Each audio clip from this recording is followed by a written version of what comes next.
All right, everybody, what's going on? It's your boy Jay Banks. Tuesday. Hey, just in time. What's cracking, AI? How you feeling? Oh, I'm feeling great. Yeah. There he is. Taking care of business, Just getting strapped into the co-pilot seat. What's cracking, bro? We're doing our thing. That's the best part of the store, man. We're open for business while we do the podcast. So, you can come in, be a part of it. You can see what's going on. Every once in a while, we might even let you hop on the podcast if you're worthy enough. Right. But this is going to be a good podcast, man. This is something, obviously, for the people that don't know, me and Terrace Horton have been best friends for a long time. He stood up in my wedding. And we've been through it, man. We've lived multiple lives through this journey, man, which is pretty crazy to think. Knowing and I love that you're still rocking the country country boy charm, country boy man. Always, chain, country man, boy, for sure. Country boy till the day I die, man. Always Hey, there he is. Always on that CBE tip, man. Yeah. So, ladies and gentlemen, Tammy and Terrace Horton, man, from the Our Blended Journey podcast. What's up? Hello. How you guys feeling? Feeling Doing great? good. Doing good. Yeah, man. So this is something, obviously. Appreciate you, bro. Thanks for coming in. We'll see you, dude. It's one of those things where we're all in the pilot seat trying to make this stuff happen, right? And I love seeing, me and Terrace used to do like Creativity Mondays, where we would go down to the library and just utilize everything they had down there at Makerspace, right? That's cool. Yeah. And to see, 3 years later, like that was during the pandemic, right? Like that's been a couple years, but it's cool to see how much you've leveled since then, man. You're just doubling down on the content and you're good at putting it out there, right? Yes. So tell us a little bit about the story, man. Like, I know you call yourself the most interesting man in the Commonwealth of Kentucky, Yes. but it makes sense because every time you tune in to one of your videos, you're captivated. Like, you got to watch it to the very end because you never know what's going to happen. And Right. you know what I mean? Especially when you're walking through Dayton, Kentucky with the camera rolling, man. Oh yeah, you never know. Oh, yeah. Well, the most interesting man, the Commonwealth of Kentucky thing happened. I've been doing content since I first moved here in 2000. But even before then, when you're talking about the country boy chain, I've been doing music since I can remember. Start off when I was like 3 years old, but I started doing music in 1994. Oh, yeah. So, like when I moved here to Northern Kentucky, everybody has, I've known everybody, I've been doing music that long, so everybody knows me from music.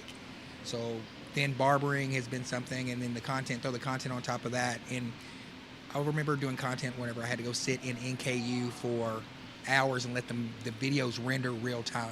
Mm-hmm. So I'd had to, for a 30-minute video, it'd have to render going from tape to video to Final Cut when we first introduced Final Cut, because NKU, I can't say nothing but great things about them, but I'd have to wait. But now that I can take and render things in 30 seconds, Oh, yeah. it changes the game. And then it changes the game. So whenever you see me putting out a whole lot of content, it's because I used to take 30-minute content. Now I can take 30-minute content and chop it down into 3-minute content and then drop that down into 30-second content. So I can just flood the game, and it takes consistency to do it. And that's why. And the most interesting man in the Commonwealth of Kentucky thing came out with, first it was Covington. And then one of my clients said, hey, man, you're getting a little bit bigger than Covington, so you need to think about the Commonwealth of Kentucky. So it just kind of stuck, and it sounds good, and it's cocky as hell, and it's just me. Right. And it's 100% it's you, bro, without question. So Tammy, how'd you get intertwined with this character? Because he's a full-fledged character for sure. The true story? Sure. Match.com. Hey, there it is. Yeah. That's the shit, man. Match.com. All right. Match.com. All right. I had given up and I didn't want to date anymore. I was just going to do it so I could write a book about why therapists don't date. And that same day, he messaged me, and we've been together ever since. That's awesome, okay. man. And I love to see it too, because you guys have, obviously Match.com does a great job because you guys are a perfect match, but it's even to the point where you guys have created a podcast together because of the differences between the two of you and how, because we're all adults, right? Like, we're not in our 20s or 30s, and so it's like it's hard to find love, especially at this day and age. And so to find somebody, especially when you've already got kids and you're trying to just at this day and age, man, like the barrels run dry. I feel like, you know what I mean. So bad. So to find somebody that's your counterpart and actually makes you want to be a better person, and I can see that in both of you, man. I haven't known Tammy before you guys got together, but I can see the change in you and how it's just elevating the both of you, right? Because it's strength in numbers when it comes to the family thing, man. It's like if you can put her on a pedestal, and if she can put you on a pedestal and push you up, and give you those compliments and advice, right, that most people would, it's a marriage, right? Like, oh, he gets on my nerves. Yeah. But instead, like, being able to talk about it and say, hey, this is what you can do. Let's do this together. You know what I mean? Like, I can really see that you guys have a good balance in your relationship, for sure. Absolutely. With going to the Match.com thing, we were both very intentional on our profiles. I was very intentional.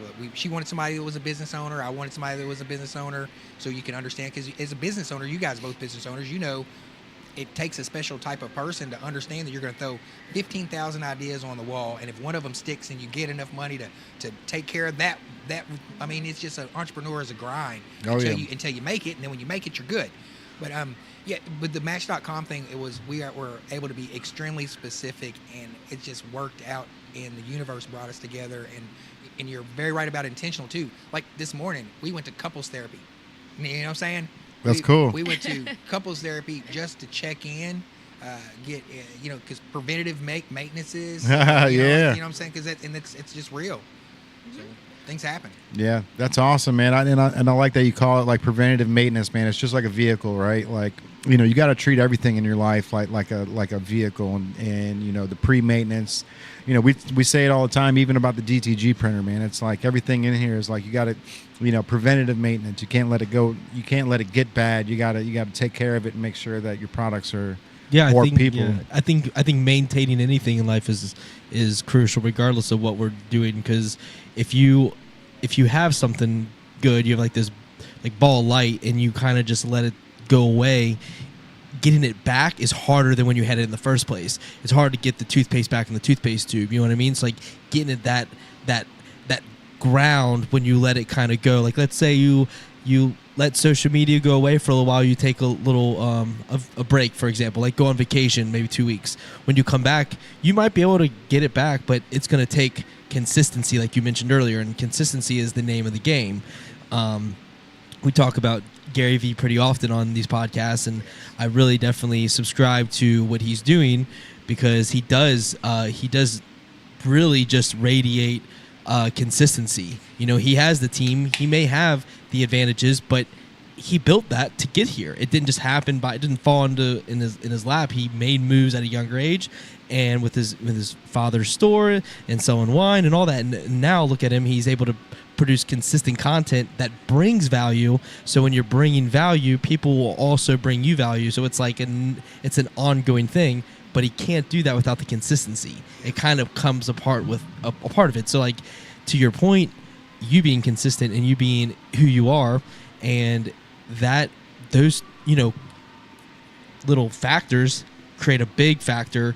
And then you got the tipping point. You got a moment of like, all right, now we're seeing success. Yes. We're seeing our numbers be, exceptional in the sense of other comparisons. Because you can market research. You can Absolutely. See what other people are doing. You can look at their stuff. Mm-hmm. You're not here to judge them. They're at a different walk, a different journey spot. Absolutely. So you can see where you're at. You're like, all right, our numbers are pretty solid. Mm-hmm. That now we can do the merch store. We can drop a line and maybe see a little bit of get back that the internet isn't giving us on an organic basis. So you're at that point, and you can definitely see it, and I can see it based on what I see on social media. Right.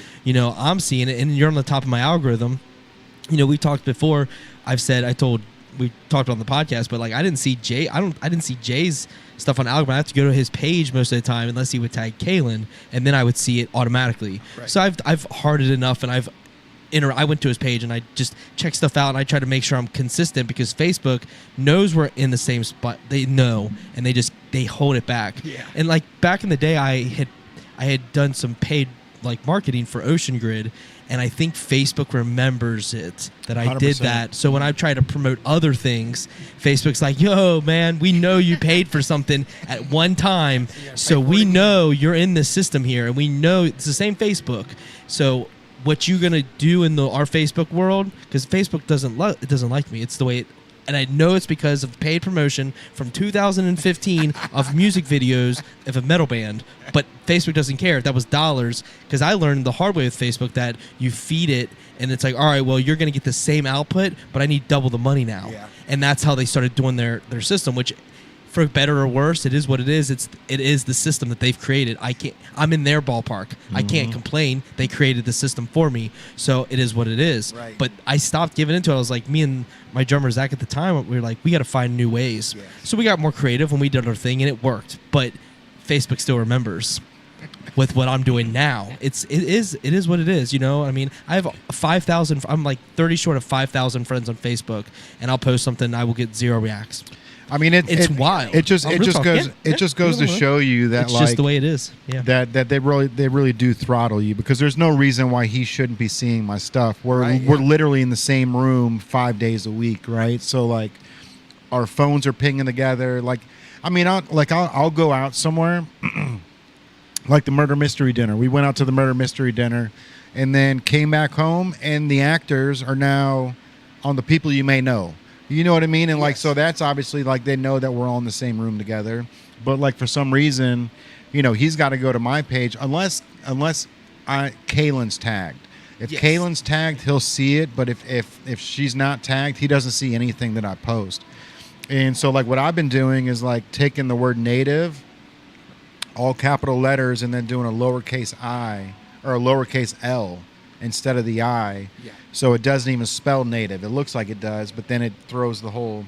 And I'll get more, you know, feedback. I'll get more comments and more likes. That's smart too, because you're going around it, but the eyes of the people are seeing, hey, they see native, like, but the algorithm, it's kind of throwing a wrench in it. But I do also think with AI being a part of Facebook's, you know, it's at the top of your page now, I think it's looking for everything, and and they're collecting the data they're collecting is insane. Yeah. And we should definitely talk this AI, like the journey that we're about to all enter. We're definitely connected with the AI world. We got to experience Cincy AI Week. Shout out Chris Brock. It was an incredible experience. We met awesome people. Yeah, we got to link you up with Chris. Yeah, bro. Man, we got to. You guys would love each other. Yeah, but the people that are involved in this, that are out there in the world, whether it's Boston, whether it's the West Coast, East Coast, everyone's out there thinking of ways to make the world better. Yes. And these people are doing it. And you might think, oh, they're for business.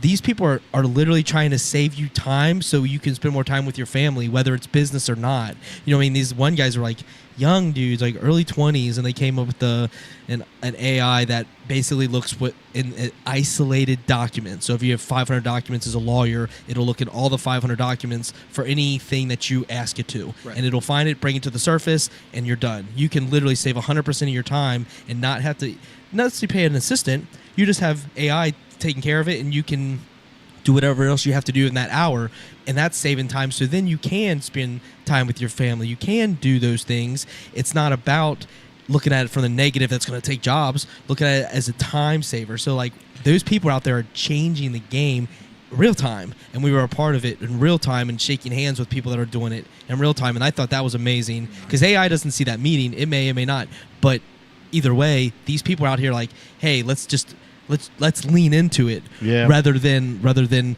back away and think AI scary. Yes. No one in that room is scared. Well, you know what I mean? To what you both are saying, if you can remember back in text messaging in 2007, 2008, 2009, text messaging, we had to force people to text message people. Me, Matt Cadill, there was a group of influencers around here that had to introduce text messaging to people and say, hey, if you want to communicate with your kids, we tell grandmas that they teach us to scare grandmas, scare tactics, say, and work on their fear. And now look at texting. It's the first and the most communicated way. Or how do you say that? Oh, yeah, for sure. You use texting more than you use anything else. So I think that we should, personally, I use AI all the time. ChatGPT is one of my favorite things to use. Yeah. You know what's crazy, man? Like when I think about AI, I thought about ChatGPT. I thought about being able to do business plans and create our own like AI photos and whatnot. But like the people that we met last week are like they're 10 years ahead of everything that we're thinking, bro. Like this guy Emmett Leopardi, it's Chauncey Leopardi, Squints from Sandlot. No. Squints, the guy with the thick black glasses in the movie Sandlot. Yes. So his uncle is from Cincy, and he's worked at P&G for 32 years. But now him and his partner started their own AI company that's working in Major League Baseball. Oh, that can, bro, listen to this. So they can, through AI, they can tell if a pitcher is going to throw out his arm before he throws out his arm. So they can pull the pitcher out before he does any damage. And they can also figure out what's causing the damage just through the AI, just through how he throws the ball, what the spin motion, whatever he's doing. Maybe it's the two-seam fastball that's throwing his arm out or something. But like I never thought of it that way. Like I was always thinking on like a micro scale, like, oh, this is cool. But like to have these people that are already like onto this level where they're doing that. What are we all pointing at? Chris Brock Brock's in there, man. Hey, Chris Brock, we're talking about you. Yeah, he's definitely listening. Love to see him, man. Nice. What he was explaining, I think the idea of sports medicine taking that route where they can now we want to see the best athletes on the field. We just do. Like, you shooting for your team, you want your team to win, whatever, and maybe a quarterback goes down, you're like, we got a chance to win that week. Well, you got that 1 week. You want to see the rest of the weeks. These quarterbacks, guys, like it's not a game of like team wins because he's down. No, we want to see all the best players. Right. So if this AI can really keep these best players on the field, that's one of the better things we can have because society the entertainment is such an important thing.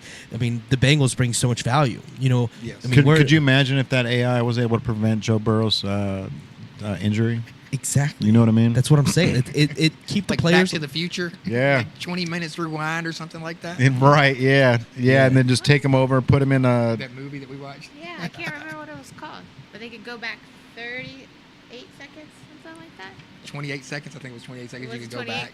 Really? Yeah. It's just a movie we watched on Netflix. Dude, that's a genius script though, if you think about it, man. Because if like 28 seconds doesn't seem like a lot, but when you mess something up, like going back 30 seconds can change anything. He changed his love life. He changed his financial trajectory. He did everything. It was The a good movie was good? Yeah, the movie was a good movie. 28 seconds. If you All guys right. out there, I don't know if it's what called that or not, but it's. It's one you didn't sleep through.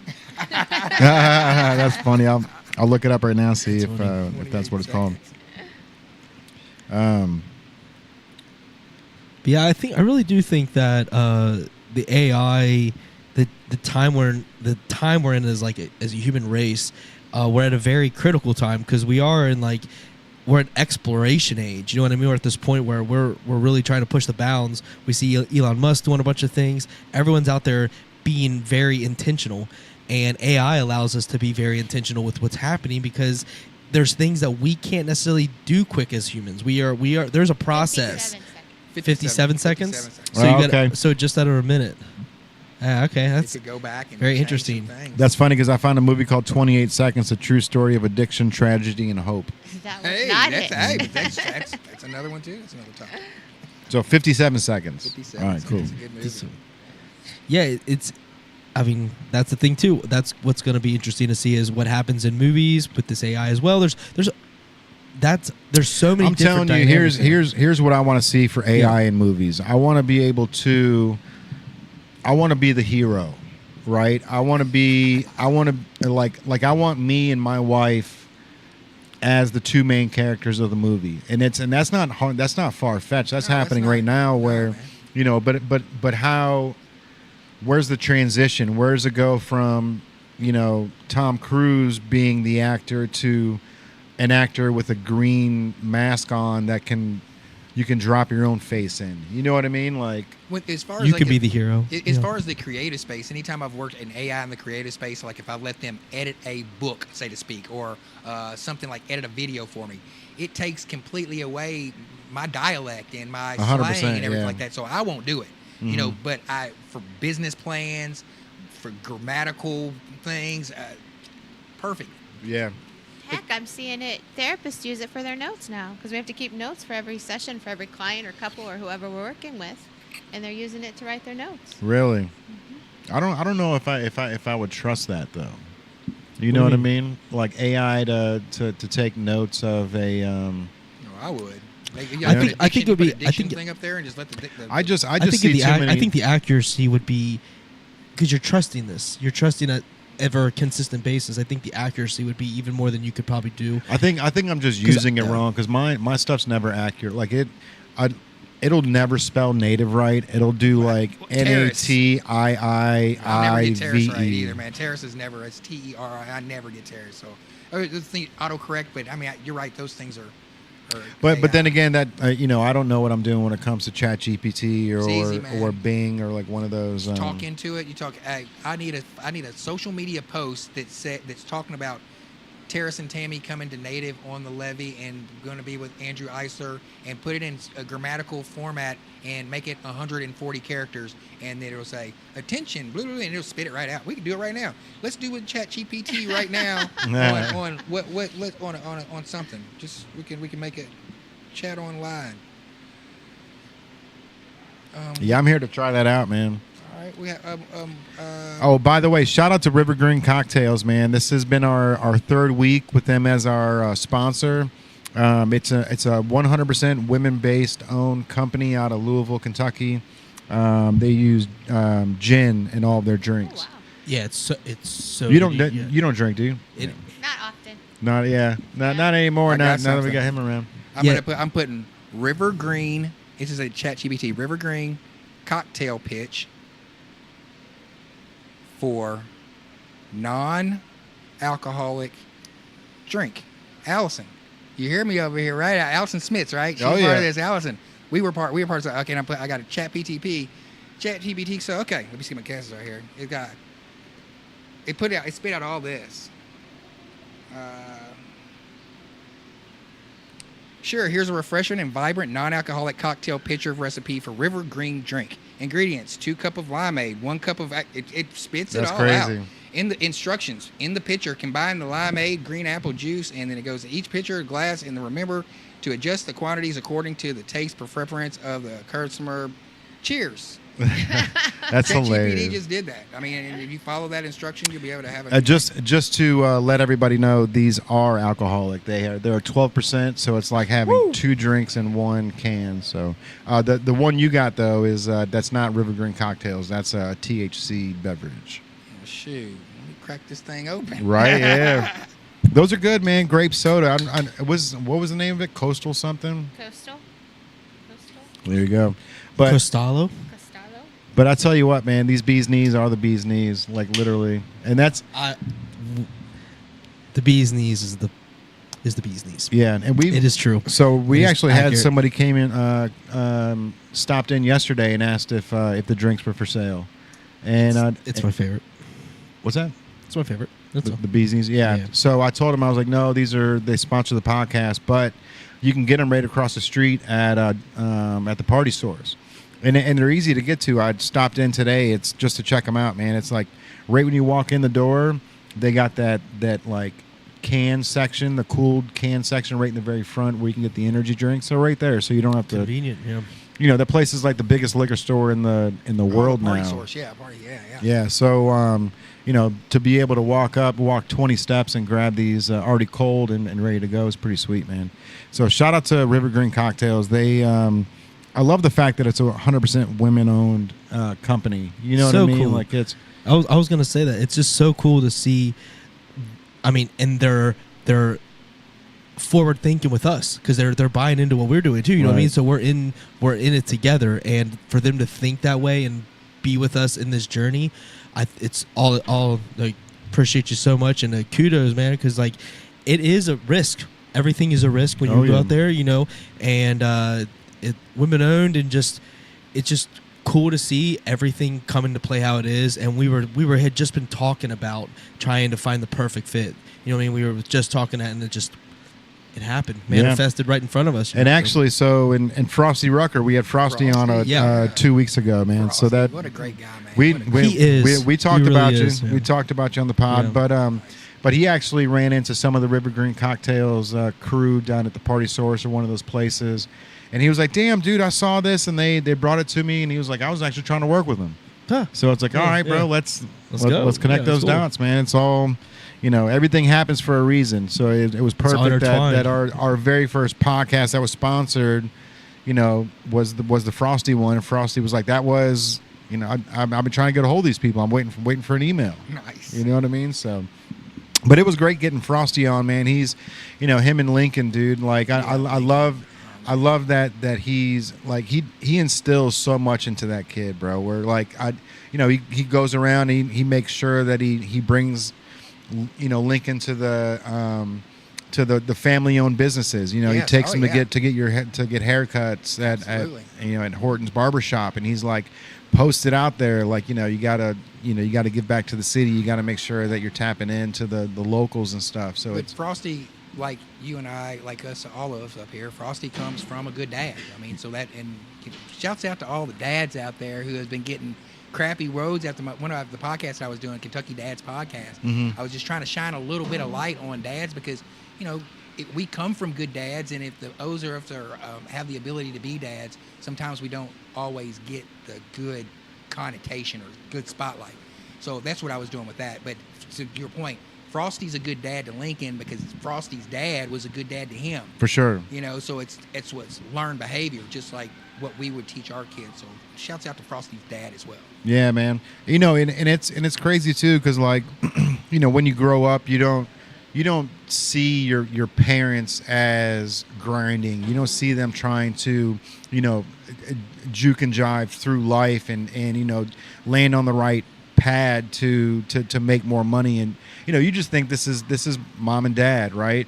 And so as we become parents, it's like, damn, this is a lot harder than I thought, dude. You know what I mean? And it's like, so I never feel like I was even close to being able to fill my dad's shoes, like on the love that he put, the family first. It's like I'm still in the mud with just trying to catch a little bit of wind, right? But one thing about all like this, Jay, is whenever like being friends with myself, I got a 10-year head start on y'all. Mm-hmm. I met you guys whenever you guys were 18. I was 28. Right. So I was bringing my kids around. Like my boys came like how you are with Charlie is the way I am with the boys. They came everywhere with me. Like went to nightclubs with me. They did like when we were doing everything. They were just there in the studios, barbershop. They got to experience. Like Christian, the first concert he ever went to, it was LL Cool J, De La Soul, Public Enemy, Flavor Flav, all these guys, and he's backstage with them because I'm cutting all their hair. So can you imagine that being the first, like with Charlie, they get to experience those things. So like, it's important for me, as you can tell, to put a spotlight on dads. Right. About it. For sure. I'm here for it, man. I'd love to sit in on a podcast too, man, because like, having my dad, I saw his life change. You know what I mean? Like I saw. We went from living in Chicago. My mom and dad accidentally won $10,000, right? So we don't go to church. We didn't do any of these things. We go to church on Christmas and Thanksgiving, but we didn't. It wasn't a weekly thing. But my mom wanted to sell raffle tickets for this church, and she ended up losing the raffle tickets. And so now my dad's got to buy all the raffle tickets that she just lost, right? One of the tickets won $10,000. So they tore the house apart. They found that it actually fell behind like the bar that my dad built. So they flew us. They bought tickets to Disney World. We went to Florida, and I still like I remember this whole 2-week span. I remember them losing the tickets. I remember my mom bringing me to Payless shoe store, and we bought the Reebok pumps. It was right when the pumps first came out, and they were $70. And my mom was like, I am never spending $70 on a pair of shoes ever again. So it's like, cool. I'm gonna wear these the rest of my life. I don't like this is it. Like, you know what I mean? But then, so we went to Florida, came back, and then there was a voicemail on the recorder when we got back, and it was Ken Fields. And my dad was like, he was flipping out. He's like, do you know who Ken Fields is? Like, that's the owner of the company. That's the owner of the company I work for. And the voicemail was just like, hey, Lee, we got some opportunities available. You know, we'd love to sit down and talk with you. So from there, he actually chose Phoenix, Arizona. So he flew to Phoenix, lived out there for 3 months. Turned out that Phoenix was even more ghetto than Chicago was. And at the time, like I was going from 8th grade to freshman in high school, and freshman year in the 90s was like I had to walk through metal detectors to get into class. And so my mom and dad didn't want me going through that, so Phoenix ended up being even harder than Chicago. So then they found a brand new warehouse here that they were building in Kentucky. So we moved here, and the whole thing just like I just saw my dad grinding and just barely just getting, he was doing better, but all of a sudden it was like that missing lottery ticket, found the lottery ticket, and then getting home and getting that voicemail was like, yeah. And it was just like that 2-week span, like his entire life changed. You know what I mean? And it was just like, I wish as a son, I wish I would have appreciated it more and realized that like this is a life-changing moment that he's going through, right? But you don't realize that as a kid, man. You just like your dad being as high up as he is in not AT&T. Yeah. So you see your dad going to work every day, but you don't realize that he's actually building the structure behind AT&T. Right, and now behind now the he's scenes completely, and now he's retired. And now you're like, damn, bro, like I can't believe that was you doing all that. You know what I mean? But when you're young though, all you do is hear about the struggles because they're figuring out whatever problem they have to figure out, and it just seems like a big burden. Right. When you're younger, you're just like, oh, I don't want to hear about that. It's always negative because they're trying to problem solve. You talk about the happy parts for a little bit, but then the struggles are what the day to day. That's what you overhear. Kitchen table. Yeah. Separating bills. Yeah. You hear about the other stuff. The celebration is like a night out of ice cream. You don't even know why you're out or whatever the case may be. For sure. You're celebrating whatever. You don't know what they accomplished, but then when the things are difficult, that's what you're overhearing in the other room. Like, man, like sounds like it's bad. Yeah. You know, like whatever. So that from my perspective, like I was always just hearing he just something to do with databases. I didn't understand when I was younger, and now I'm older. I understand how complex it is, and what you have to literally build it in like a program sense. It's like one wrong anything is a change of the whole Y2K, bro. Boom. Yeah. So like one wrong mishap. Right. So knowing that now, the appreciation is through the roof. But when you're younger, you're just like, I'm doing me. You know what I mean? And you're doing you because you're in your own zone. But now you're like appreciation, props. You know what I mean? Props, pops. You know what I mean? So like that's something I definitely I'm living with it now. And for Charlie, she doesn't know what's going on. She doesn't know all the struggles that we face every single day. And that's the point of parents, right? That's the point of the parents is to make sure that Charlie doesn't see the struggles or doesn't see the the heartache or the L's instead of the W's, right? That's a whole thing about our Blended Journey podcast is because and Tammy could speak to how important it is to have a good dad because like both of you guys are raising girls, and you had, if you want to speak on your experience with how important it was for you to have your dad and how it make you who you are. Oh, my dad's my hero. Right. He's a superhero. He's worked his ass off all his life and has provided for us, and he ended up stepping in and being the father figure to my children. Oh, that's incredible. So important. And you listen to his stories. See, we have family breakfast now on Sundays, and we try to get him to tell stories. Mm-hmm. He's a biker, too. And I believe he started out the road department making like $3.50. Oh, wow. Can you imagine That's working crazy. out in this heat for $3.50 today? And doing it, And doing it and working your way up in the road department. That's wild, man. That was wild. So Sunday, you guys do Sunday dinners every Sunday? From Sunday breakfast.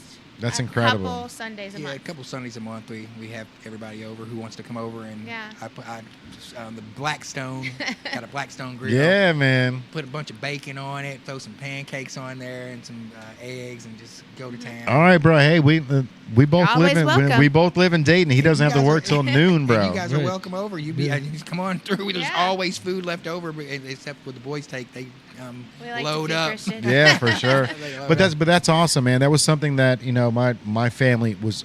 It didn't matter where you were. Sunday at 6, you had to be back at the house for dinner. You know what I mean? Like, it didn't matter if we spent all night at Club Claw and Yeah. slept in the hotel till 4 o'clock in the afternoon. Like, I got to be home at 6. Like, my parents didn't care if I was there Monday through Friday. I could have been gone the entire week, but it was like on Sunday, like at 6, this is family time. Yeah. You know what I mean? And that's something that I miss incredibly, dude. And you know what, Jay? That's something that we want to do with our podcast, honestly, is like bring that family time to more people who are experiencing the blended family journey like us. Because the majority of the families, I mean, we talk about this often. All the time. 70% of marriages end up in divorce. Mhm. And we don't want that. Right. No. That's not the lifestyle we want. So we want to surround ourselves around other people who are going through, when we're not experts, we are two people who are going through things just like everybody else who's got blended families and go through things. And we don't want to like give advice to anybody. We just want to hear Oh, other absolutely other not. people's journeys and stuff. For sure. I mean, but that's the best part about you, bro. Is you've never been that person that looks at somebody the wrong way, that talks behind somebody's back. Like, you've always been that person that wears your heart on your sleeve, right? And that's, to this day, man. Like, when the wedding, we had my best friends on the planet, bro. Like, I've got friends that were there since I was 3 years old, and you're right there in the mix of it, man. And it's like, my whole family's from Chicago, so like most of them don't even know who my friends are, except for like Daryl and a couple of them from Chicago. Yeah. And it's like everybody, like they still talk about you guys. They still talk about you. They still talk about Ocker. They still talk about Daryl. You know what I mean? That day was probably one of the most important days of my life because the sobriety I just had. Yeah, bro. July I got sober, and your wedding was in October, correct? Right. Yeah. So that was the first time I've been all around all my friends, and everybody's drinking, and I'm not. Right.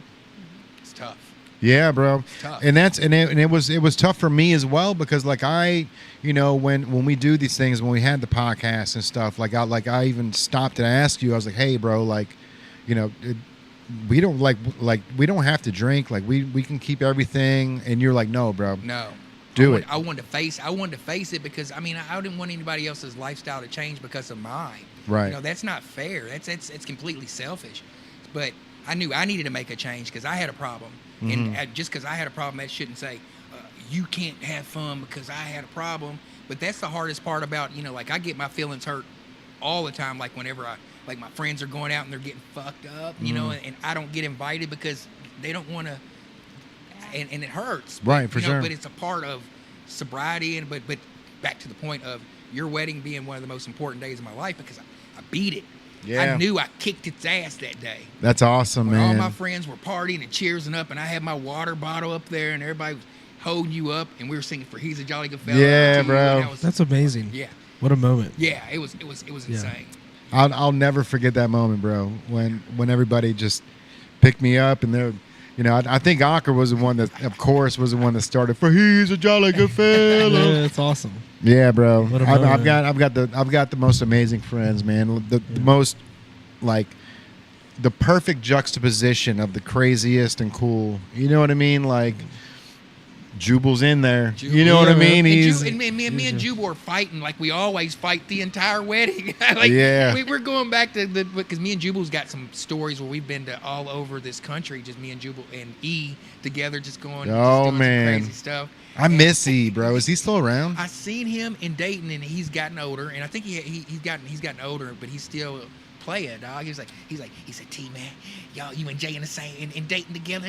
You know how he was, man. It was good to see him, but yeah, Jubal, love Jubal, man. I heard you guys talking about him with Frosty on the podcast, Yeah. and Jubal's just a good dude. Jubal's a Jubal, man. I mean, but love Jubal, love Jubal's brother Nate, and Eli. I was gonna say Nate's kids, man. Nate's little boys, man. They're just spitting images of Nate. Bro, little Tarzan, man. I'm like every time I go over to Nate's house, I'm always like, this kid's gonna beat me up, dude. You know what I mean? Like, he's just looking at me like, who's this guy?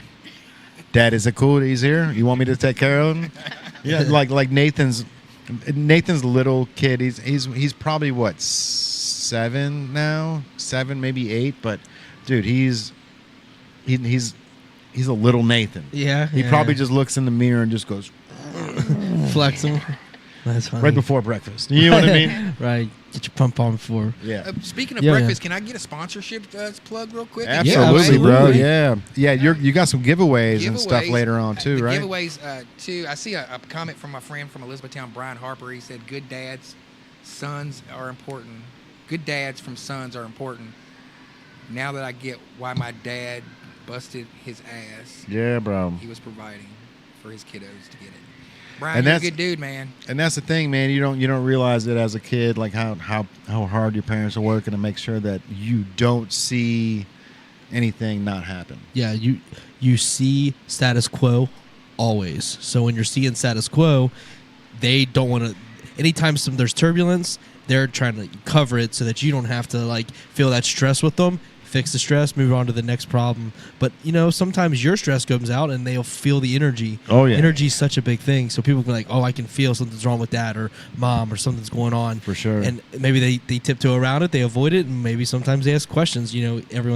Charlie asked me everything. She's like, "What's wrong, Daddy?" I'm like, "Oh, I'm just trying to figure my shows out." She's like, "Is it hard at work?" I was like, "It's the best. It's a whole thing. Like I'm just trying to figure this artist thing out. Artists come and they go. They want to be around, but then all of a sudden they're not busy, and I got to book them and stuff." And she's like, "Well, you got to just tell them that you'll get another if they're not doing it." And I was like, she didn't understand. She's like, "You said the show must go on," because she understands that. That's what I always say. The show must go on. That's the shit, man. All the world's a stage, Shakespeare. But like, that's what she sees. She Sir sees Francis my show. Bacon. Yeah, right. I'm gonna say it every time. Every time I hear Shakespeare, I still think it's a mystery woman. I don't know the name, but I think it's a woman that is wrote that is that your own theory? No, that's what she said. She said there was about one of the other side of it, the Bacon one, and then it could be a woman that had a front man of him, because women back in the day didn't have a voice like For sure. that. Yeah, so he's just a front man. He gets all the glory, and Did you know anything? I definitely want to get to that. Did you guys know anything about Shakespeare? Like that he didn't write his plays? No. I heard it was somebody black that wrote it, all his stuff, and it was stolen. But that's a whole conspiracy theory that we. It's all conspiracy because we don't know. But apparently Shakespeare wasn't very like literate to begin with, and like so like all the words and verbiage that was in these plays, like everyone. The majority of the conspiracy all falls back on a guy named Sir Francis Bacon that wrote everything. I was wondering why you guys were talking about that. Yeah. But I like the idea that it's a female writer. Yeah. I mean, it was very romantic. It's romantic. 100% like could be possible, right? Because they didn't even want female actors. Right. They put men in women's clothes to put these performances on. So for a woman to be the one that's writing the entire play script, and she's a G at it, but they're not like, we're not giving you no time of day. But if you put Shakespeare in the front and be like, hey, play the role, I'm gonna get my stuff out. That's all I care about. I don't worry about money. Give me the cut back. If he was illiterate though, why did they give him the credit? You know what I mean? Was it I'm sure there was probably like a series of fortunate events for him rather than a series of unfortunate. He probably had a fortunate series of events that put him in that position because he's charismatic, attractive, all these different obstacles that some people that face, he wasn't facing, so he was an obvious choice. And then she just needed an outlet, and he was that outlet. And now we credit him for things that he may have not put on pen to paper. Which is crazy to think. 100, 200 years ago, it'd be easy to misinterpret something. Absolutely, not today. Yeah, not today. Watch this hand; it's actually happening over here. Like that's literally what Jedi mind trick. Jedi Right. mind trick, and there wasn't media Dude, like that, so. how jealous are you over that Wheaties UK box? How Oh, old it's is that so box? dope, dude. Well, there's a story behind this one. This is going to be a giveaway that we're going to give away a little bit later. I'm going to plug somebody real quick. Grandma's Gone Vegan. We're going to try some of their oatmeal cream pies. Have you had this before? I have not. Dayton, Oh my God, they're Kentucky. amazing. I Really? want to talk about these people and how we came about to meeting these people, and I'll pass these oatmeal cream pies out to the boys. So, that company's from Dayton, Kentucky? They Right live across the right street. across the street from us. Yeah, Let's Abby's go. great. Bailey found her on Instagram, and we've been ordering ever since. And then we bought the house and realized it was right. She lived right across the street.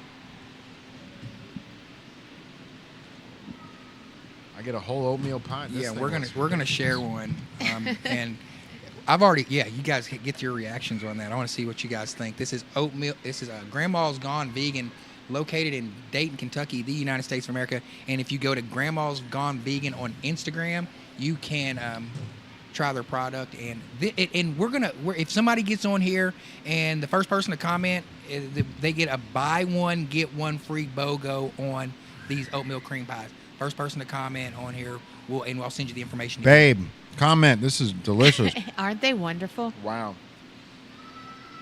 Yeah, get your guys' reaction on that one, man. I just thought that. So, Oh. cheers. It's ridiculous, bro. All right. That inside filling, it's like a cheeseburger, bro. Wow. Mm-hmm. Okay. So, it's like really soft. She has smells- a lot of other different flavors other Wow. than just the oatmeal cream Oh, pies. it's cool. Yeah. It tastes more like frosting on the inside.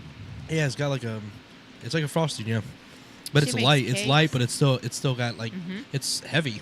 Yeah. It's like it's a cookie cupcake. That's what I would call Yeah, that. cookie cupcake. Yeah, it's like a reverse cake. It's like a cake, but it's because this icing is just it's thick, but it's like it's soft. It's like everything. It's just so soft, fluffy.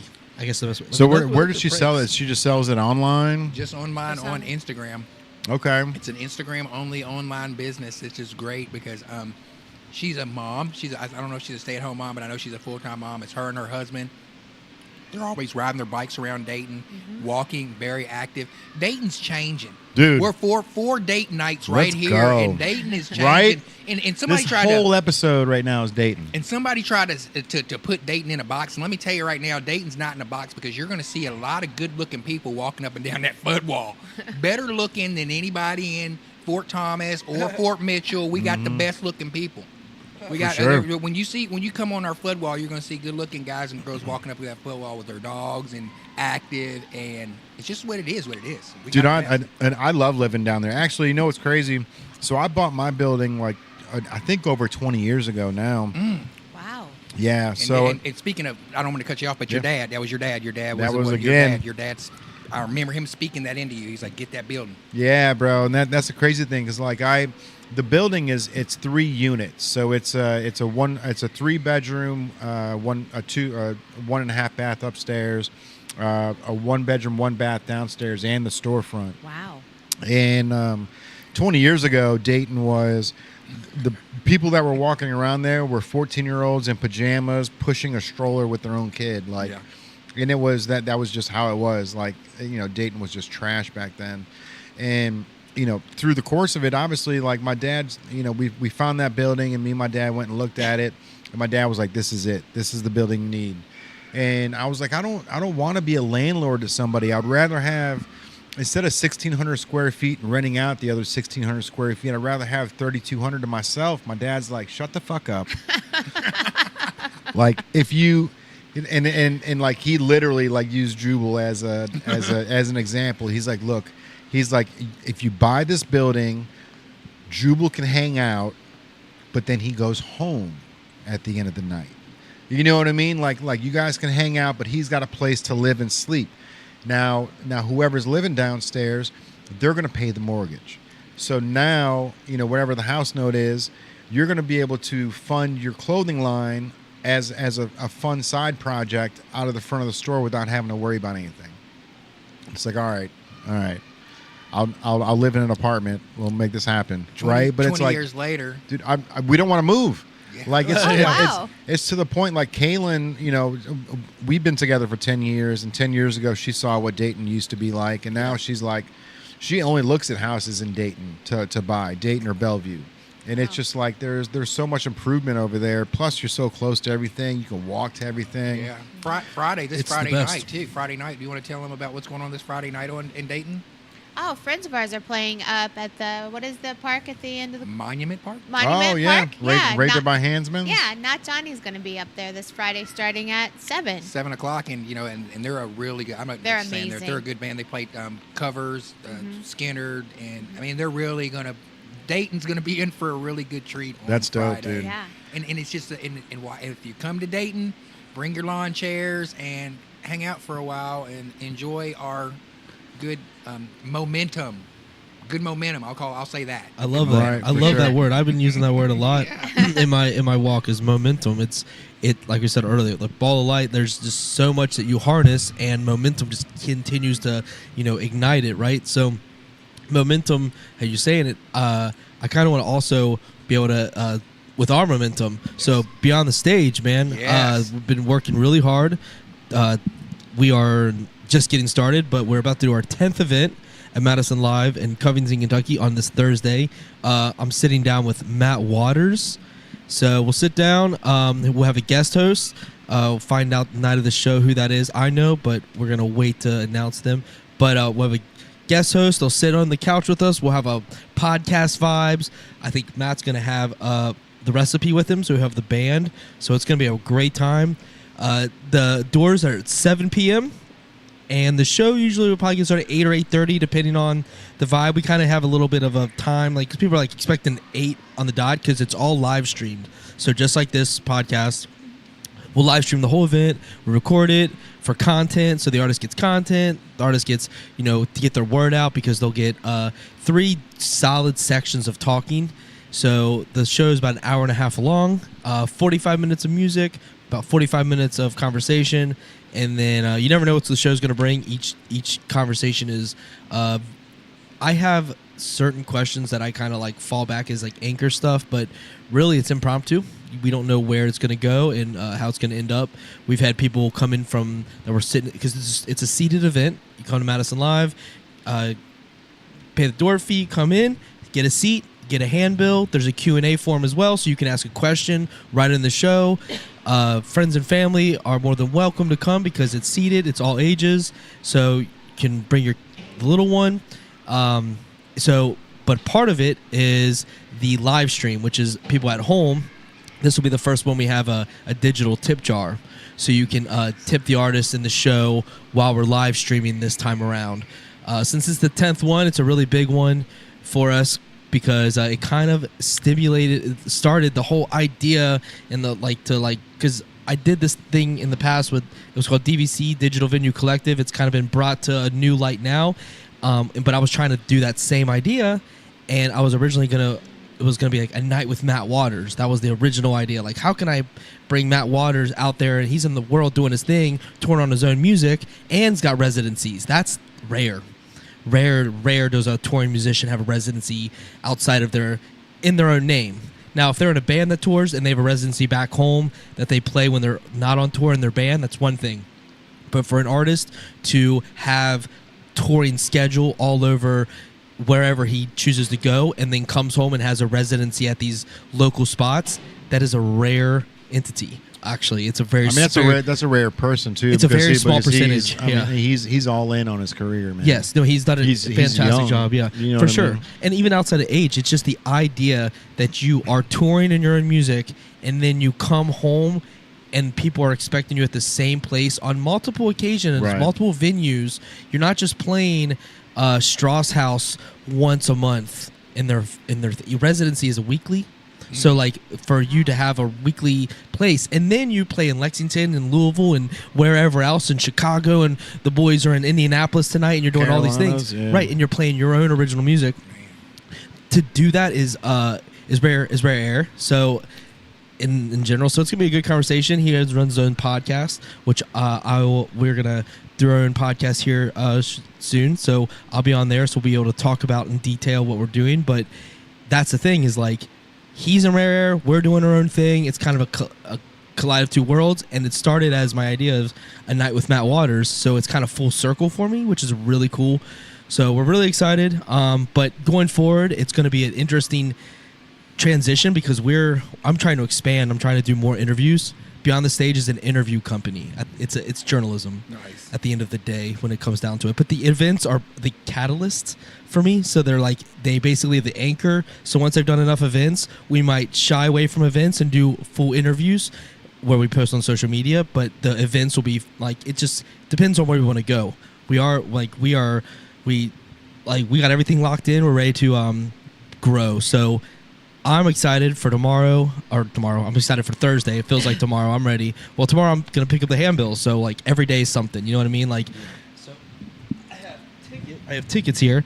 So they have 10 tickets that I'm gonna hide, and I'm gonna give some clues and stuff. But I'm gonna put them out there. But I do have some tickets. If anyone wants to comment and they want a ticket or 2 tickets, you're more than welcome to ask in the comments, and I might make that happen if you're watching.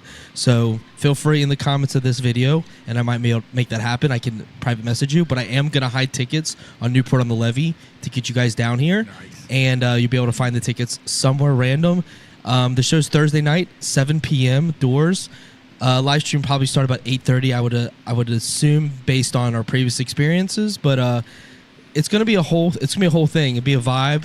We've had people randomly come on the stage from the audience. We've had people tell stories about the craziest situations, and we also got some prize Easter egg questions. And we always throw back stuff. We give shout outs to people. We have sponsors. They're in the house. They kind of watch the show. So yeah, there's a lot to it, and it's all live stream. So if you can't make the event, go to the Beyond the Stage Live Facebook page, Beyond the Stage Live, and you'll see the live stream in real time.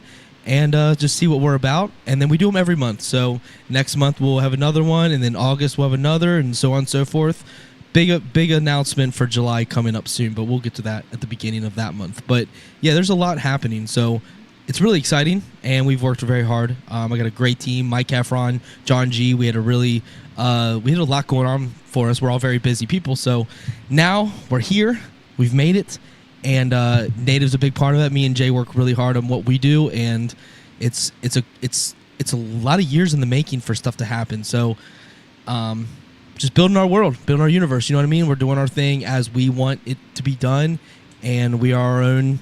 We create. We're creators. You know, we're artists. So artists creating for stuff for other artists. You know, I'm here to put on artists that may not know how to direct themselves in this navigate in this world. You know, it's hard because if you're a guitar player and you're playing in your basement every single day, how do you promote yourself? What do you do first? A lot of they don't even know what to do. They're like, all right, well, I don't know. Do I post on TikTok? Well, why was anyone going to care? Well, then they will find the direction. But some people go at different paces. So we're here to promote artists that I'm not looking for the biggest artist. That's not even the point of it. I'm not even looking for local. I'm looking for anyone that does it. We have an art vendor, Feel Art. Chad Coburn, Charles. He will be on as the art vendor. So there's an art vendor, there's an art show that happens at Beyond the Stage as well. So each month. So there's also art. You can buy art, which is the best part of the whole thing. And it's the whole thing is about helping these artists grow and helping them get their word out on our platform where someone may not give them the time of day. So we're trying to do just that. And it's been a great time. But yeah, man, I just want to throw that out there. But I will be hiding some tickets on Newport on the Levee. So come down here, and there's 10 of them. So it's for the 10th Beyond the Stage. So that's the word, you know. Momentum. All right, Yeah, man. I wanted. I didn't want to forget about this, man. Yeah. So, Grandma's. What was the name of the company? Grandma's Gone Vegan. Okay. Has she ever thought about trying to sell those in Hansman's? Like so, you know, Hansman's. Yeah. They've got the one section there that sells all the donuts. She's probably going to be watching right now. So yeah, there so we go. that's And Carol, I think it's something. Carol, is your mom? Is that your mom? That is my mom. Carol, yeah. I'm reading the comments. Yeah. Hi, Mom. Hello, Mom. But Mom. yeah, so Love you. something like that. You know, we've got Hansman's down there. Have you ever had the donuts in the morning, I dude? just went and ordered them for Saturday. Hey, I was there nice. this morning. We went on our way to marriage counseling. We didn't ride together, She went one way, and I went to Hansman's I was first. wondering where you were Dude, going. Hansman's is the best place. Like that. I love that little grocery store. It's I the best. love It's it. the best, and the guy that owns it's incredible. You know what I Propane mean? tanks, $25 refills on the propane tanks. You can't beat that. Can't. That's insane. I've been price matching.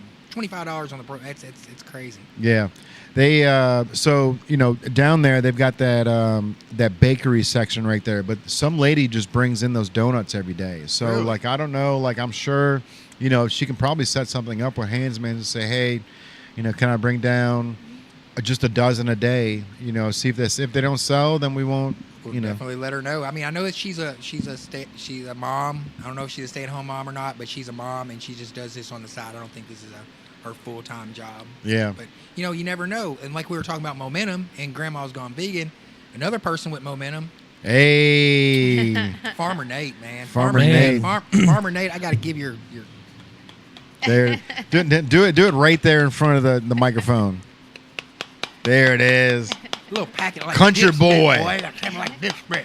That's country boy right But there. this right here is Covington Gold Dust. Now it's I love the taco fact that they season. call it Covington Gold Dust. Yeah. I'm waiting for it to fly all over the couch. I ain't gonna spill it on you, honey. I swear to God. If I He do- said, "Ain't my first rodeo." Okay, here we go. Covington Gold Dust is what this is, and if you just smell taco seasoning. Have you smelled? Have you had this before? You smell? I have not had. I was we're talking next to about it. Colonel D's. So I mean, we're next to Colonel D's, so I know that. Oh yeah, bro. Let me It is see. so good. that? Oh, I can smell it here. I just smelled the mic instead of talking to the mic. I can smell it That's from right here. That's Yeah. stage 5 dyslexia. That smells like. That's fucking delicious. That actually smells like half Grippos, half like taco seasoning. Tacos. Yeah, it's got a Grippos. It's got a Grippos And the scent best to it. thing about this is all made in Kentucky. Like the Grandma's Gone Vegan is Kentucky based. Farmer Nate's, he grows the peppers right in Covington, Kentucky. He grows the peppers right in Covington. That's and dope. then the one that I wanted to showcase today is the 1815. That's actually when Covington was established as a municipality or a city. And this has got a kick. So what I would like to do is I'd like to take a little bit of this. It's not bad. I know you guys do the challenge for the pop. Yeah, we don't enjoy it. Yeah. and I would never, like, whenever y'all do those, my eye just can't watch. Oh, it's crazy. But this is not that way at all. It's tangy, and it's got I'll try one live on air, and you can see my reaction, and then you can kind of gauge Hold it. that up. So it's called 815, but what is it? 1815. It's got a blend of some stuff. I can't read with my... Dad's 18, getting old, 15. bro. He's like, I got the glasses on, still can't read. It's just the way it is. So I'm going to put a little bit on here. I love it. That's great. No, bro, you know what's funny? You're saying it's just the way it is. Like we were talking about those pennies earlier. Like I've got my all those pennies and stuff. I can't read shit. and so I went and I bought a magnifying glass. Oh, yeah? Nope. It makes it even worse. I'm like, now I got a headache and I can't read. So I'm going to take a bite of this. It's like communion. Farmer Nate, we're doing communion. Yeah, bro. Because we support you. We support you to the fact that we're going to do communion with your thing, and I'm gonna get a reaction of how this tastes. That's a really hot sauce? No, it's just tangy, man. Okay. It's just gotta try one on your own, man. It's got that. Yeah, you got. All right. Here's this.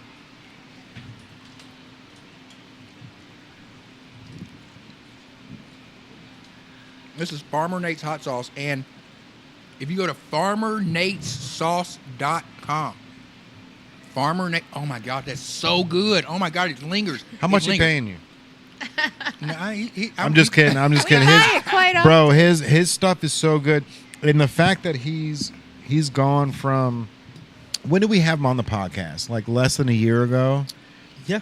Like I don't think he was in. He was in Jungle Gyms, but he didn't have any other like big retailers. And then like he had the small retailers. He's been making moves throughout the time, but now he's It's the crazy. growth is crazy. He's- It's crazy. You also, it's wild to even think to mention him now. I actually have the handbills from our previous event where I interviewed Beloved Youth back on May 30th, and I mentioned guest on the couch. Nate was actually my guest host Special reserve on the previous one. Yes, so shout out to Nate, Farmer Nate Nunamaker. We're close friends. We grew up together in the band Beloved Youth. Friends of mine from childhood, and we all were in the same circle. So having Nate on the couch with me was amazing. So huge shout out, man, for sure, on multiple fronts for this podcast. So What you think, Jay? Yeah, it's tangy. It's tangy, man. Tangy is a good word. It got a little tang, and it lingers, too, and it gives you a little bit of like a little stick around for a while. That's too much, my guy. My bad. No, that's his bad, bro. Well, I mean, I should have said something to him about that, how fast that comes out. it comes out so fast. I mean, I'm sure he's poured ketchup out of a bottle in his lifetime once or twice. Yeah, And we moved that couch. We moved that couch from. Remember when we first moved the couch? There? It has like smoky. Super smoky. Yeah, That's amazing, Nate. it's really good. What would you put? What would be the number one thing that you put that on? Everything. Dude, I put on a hot dog. Hot dog would be probably. I think fire. a hot dog. You mentioned ketchup right there. I think a hot dog would be. Tammy, what do you think? Well, Vegetables, because I don't eat meat. vegetables. Vegetables. It's good on broccoli. I could see that. Yeah. I could see that. I could see dipping some sweet peppers in there, some yellow bell peppers. Yeah, I would put it on. I'd put on a coney. Coney, yes. I'd put on a Sure. coney. That's got a hot dog. I'd put on my. I put on my you three-way. won. You won. Coney. Yeah, If you put that on a coney, like you're never gonna go back to Tabasco sauce. that's what I'm again. saying. Right. What about Fessler's hoagies? I've put mine on Fessler's bro. hoagies, You and it's have, been yeah. it's phenomenal on Fessler's hoagies. What's your go-to hoagie at Fessler's? The veggie hoagie, the veggie meatless, meatball. the veggie meatball one, the veggie Italian sausage one, and the bread is just so phenomenal. Dude. The stromboli, They just just brush it with that butter on top. Hey, you want to grab a bee's knees? Was it a little bit too tangy for him? No, he spilled No, it. I think no. He spilled it all over Cherry here. I was just telling him too, bro. I'm like, man, we gotta keep these chairs clean because we get so many people come over here and they take photos. Like they'll walk right up and they'll take a photo of the podcast. To the point where Andrew said the other day, he's like, I wonder how many photos we're in the background. Really? Just because we'll probably get probably 7 to 10 photos a day of people just coming up and then walking away, like not even coming in the store. But it's kind of genius having this here. It's This like a is little neat. bullpen. Yeah. I love it. Having the store open instead of having mannequins, that says come buy clothes. Mm-hmm. Like this is here. But the best part is like people will walk in and then they'll go right to the counter and they go, "Do you guys record here?" Like, yep. Every Tuesday we film. We interview local natives. If you got a business or if you got an event coming up, oh, I got it. You need to interview me, or I got a buddy that you need to interview, and it's like that's what we want, right? Yeah. Like we don't want somebody to come in and say how much. I mean, obviously we do, but that's not the whole point of the store. Is we're not here to buy. Yeah. We're here to for experience making. I You love know what this. I mean? It's so cool here. Thank you. Farmer Nate is giving anybody from now until the end of the month, until June the 30th, Look at you. 20% off if you use OBJP, Our Blended Journey Podcast, OBJP. That's going to be our code. If you use that at checkout, 20% off of your total purchase at Farmer Nate's. And he's sold out of the 1852, but he said he's going to be making another batch. 1819. 1815. 1815. I said 1890. We were both wrong. Look, we both got dyslexia. 1850. You can't read. So are you able to buy the 1815 at like Jungle Gyms or any of those other I think it was I'm sure special, they carry them It was there, right? special reserved. I it do did believe say that was special that reserve was a on there. special order. I mean, we ordered it pre-ordered. He's got another one out that he had to pre-order, And What's that one called? I forget. Devil's Deal, I think it's some kind yeah. of deal. I'm not for sure, so don't misquote me. And Nate, if I got Devil's it wrong, Dill? Deal or something like. If you go to farmernatesauce.com, you'll be able to figure it out. I'm here for it, man. I love the fact that you're promoting him too, man. Because I didn't know that you knew Nate like that, right? Well, like we kind of knew each other because we lived in the same apartment complex, kind of like we rented from the same person.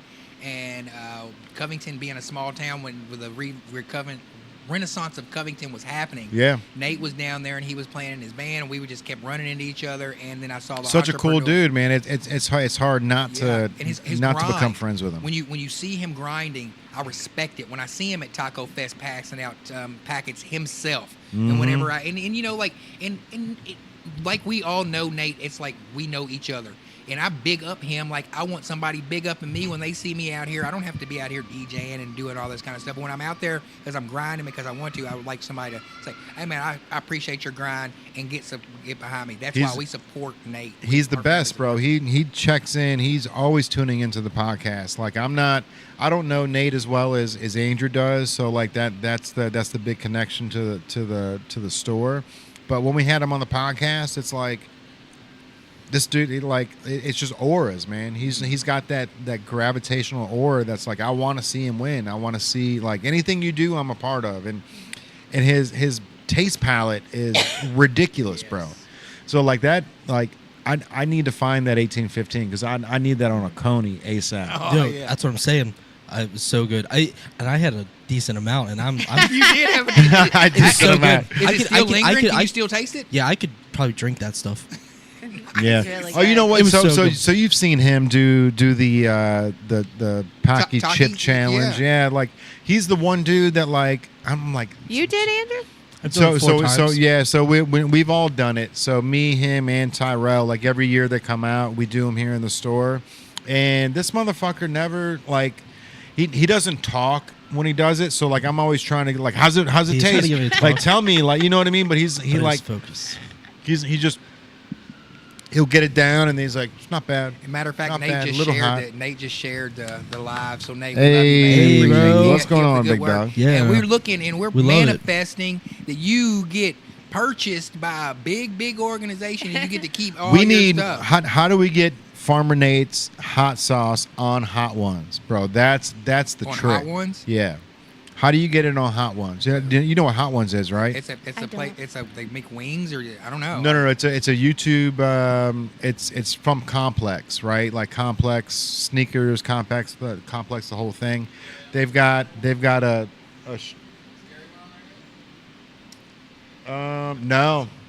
no, but that they get a who was just on there? Heidi Klum was just on there like last week. But 10 wings, each wing is a hotter hot sauce. I've seen and that. every season they bring back new hot sauce, I've seen new that. hot I think I've sauce. seen Kevin Hart on there or something like that. Yep, I've seen Kevin him Hart. on there. Yeah. He was like I feel drunk. How do I feel drunk on hot sauce? But that's the thing, man. That's the weird thing about that capsaicin or whatever that shit is, bro.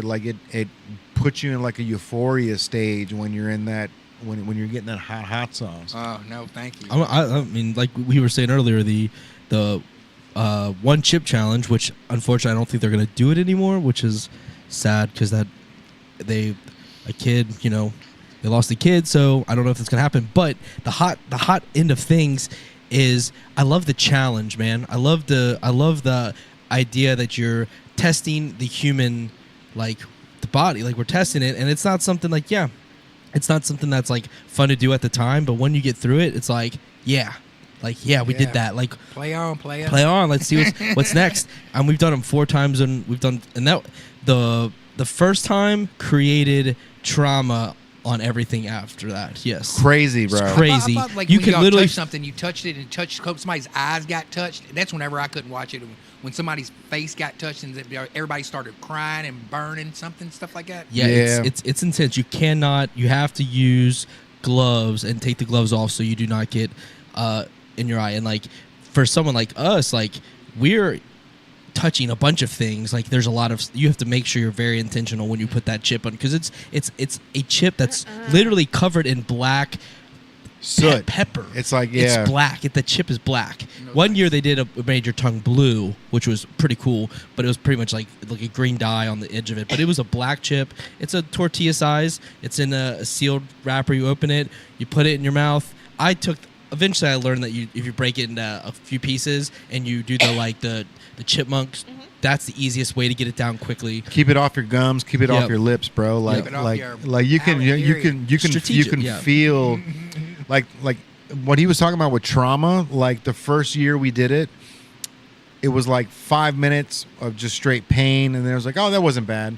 And then you get home and it's like a homing device. Like you can feel exactly where it is in your stomach.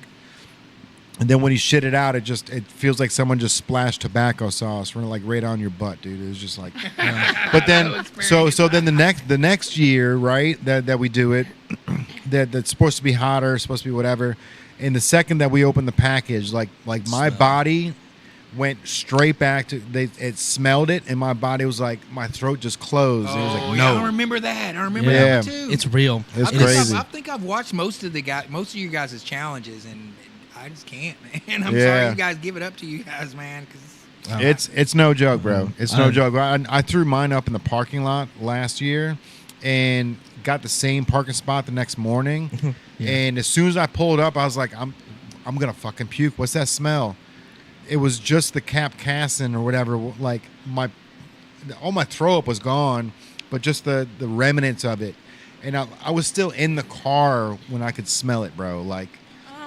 Yeah. There ain't no way. You can like quite literally envision the previous year when you put this is the first time we didn't know what to expect. So when you put it in your mouth, it hits you with so many intense emotions because it's pain, but it's also like heat there's like a pleasure sense too. So like there's so many things happening, but it's the most intense level of what you can experience, and you have to get it down so your body is taking in this chip when there's powder.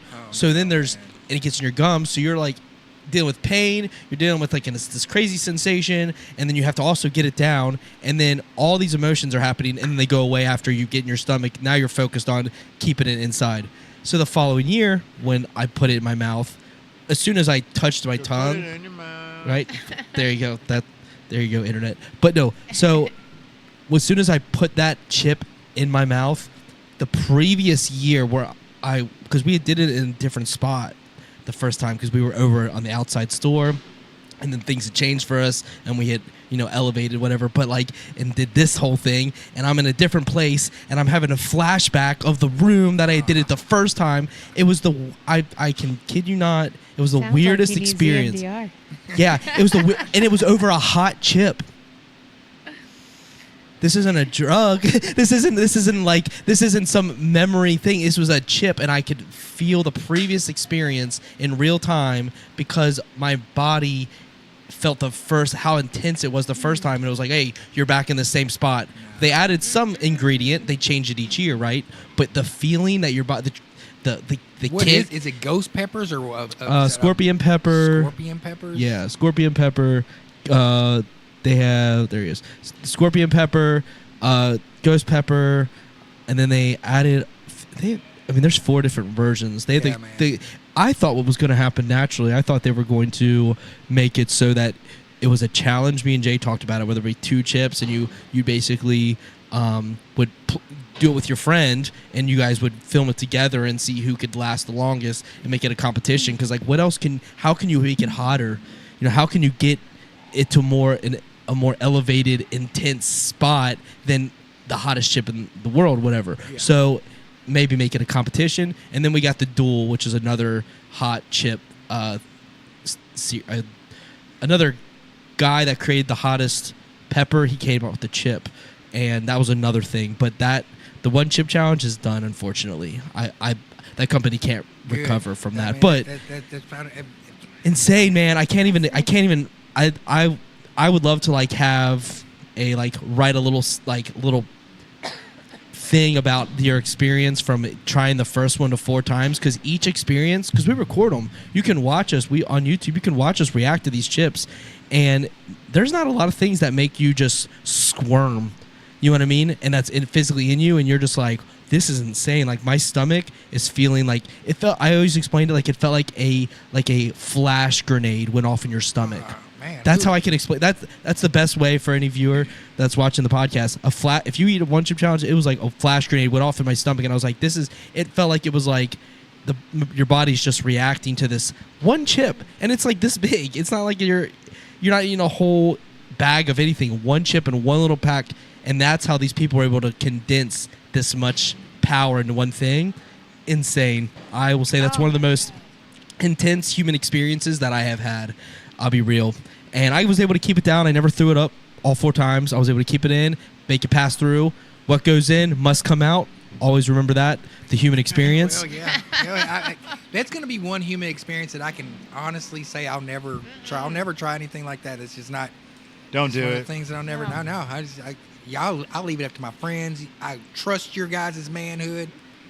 Hey, well done. It isn't even about. Well done. To me, it's not even about that. I don't even think of it as the manhood. I think of it as like a human experience that I haven't done, that I'm not necessarily life threatening. And if it was the case, and that's how it goes, I mean, what a story. But the thing is that the thing if is, you go out on a 1 chip challenge, that's how you go out, right? you know what I mean. So like that's the thing. But to me, it's about the human experience and what can happen, because I'm really not worried about in competition or anything like that. Like, I'm not worried about like man. It's just doing it and seeing what it's like. And when I felt it, I was like, all right, well, the goal is to keep it inside, because I knew everyone had been throwing it up. I just watched someone throw it up in front of me. Like in the first time we did it, the first time in the back room of the store outside, and people were just struggling getting it down. I was like, all right, it's my turn. Let's do it. I've watched people struggle before, and then it happened. And I was like, all right, keep it down, and it stayed.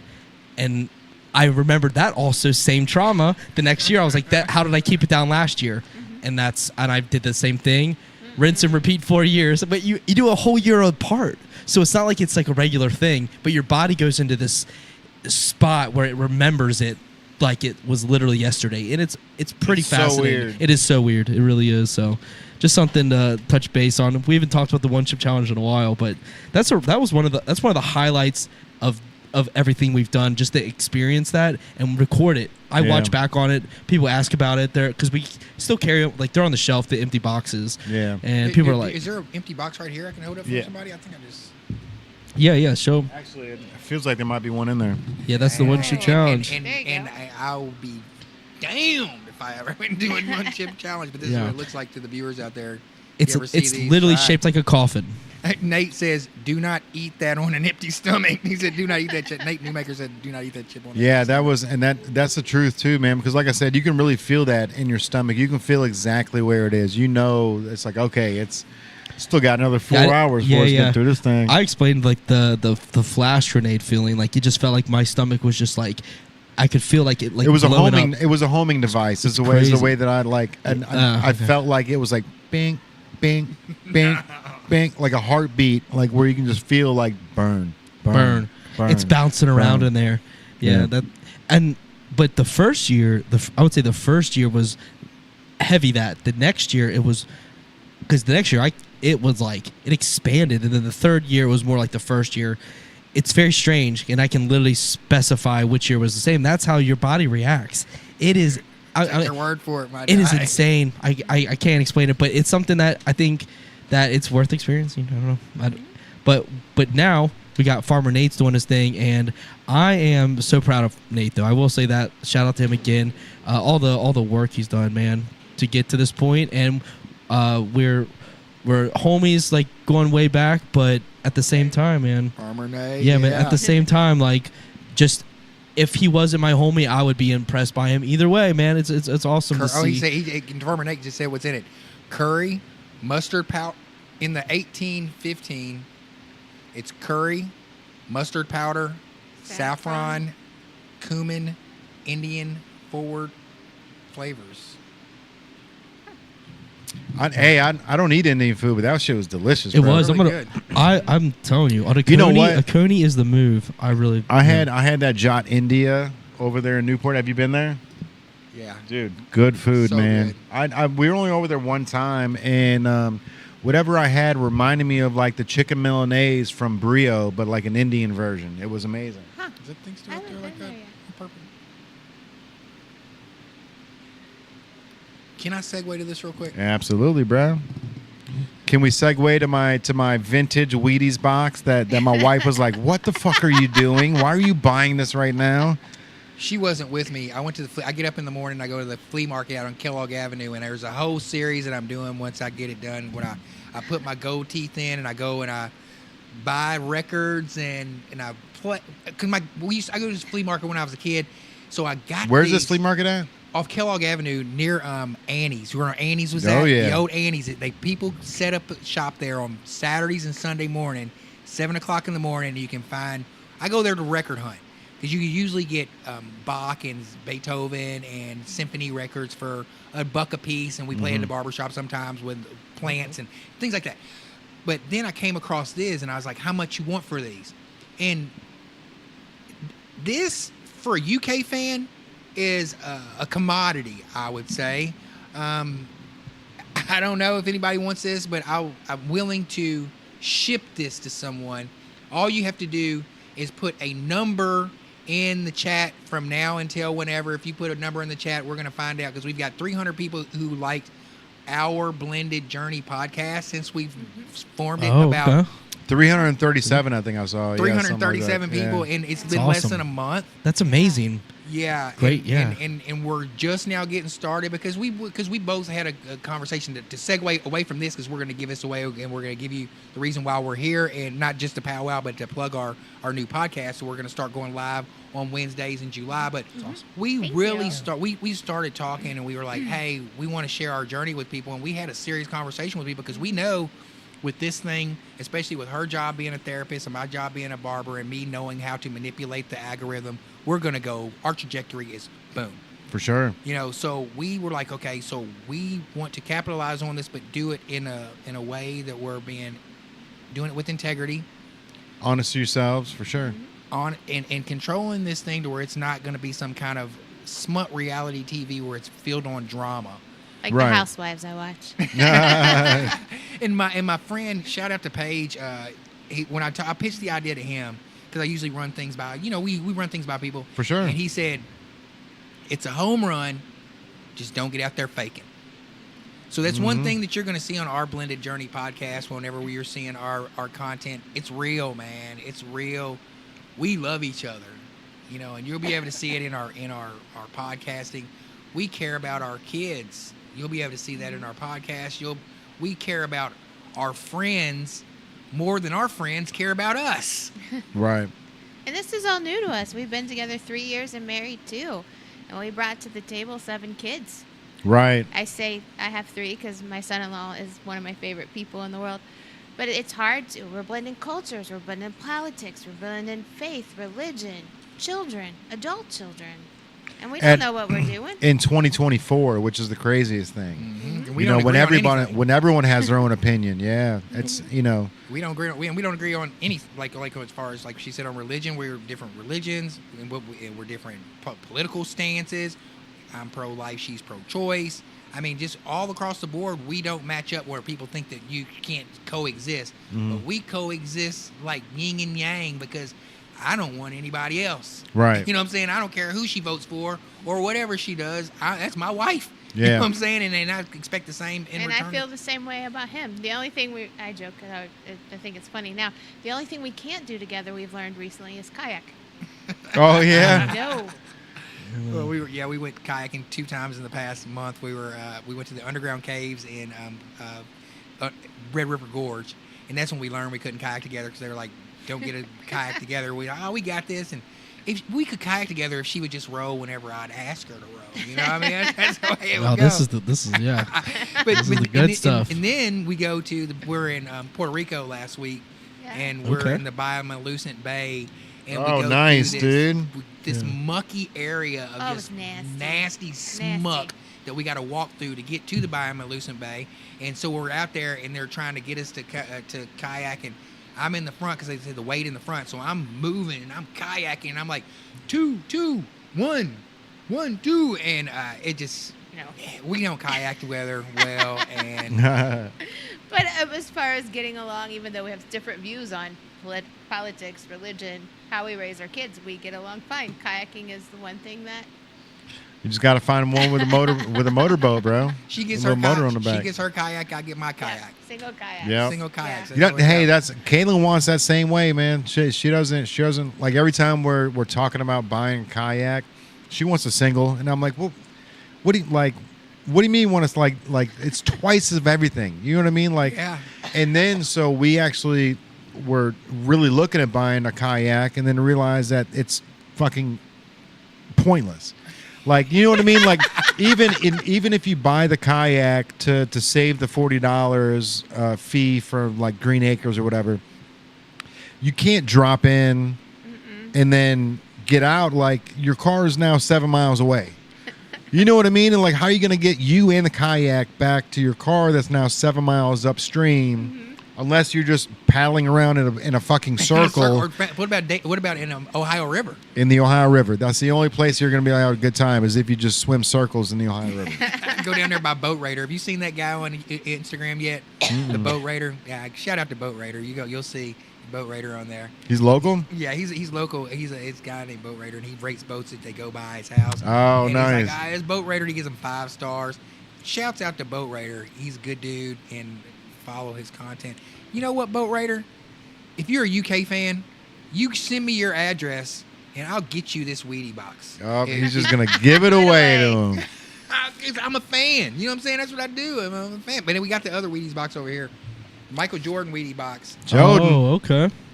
Hey, look at the back though. He's got the knee brace on the calf though.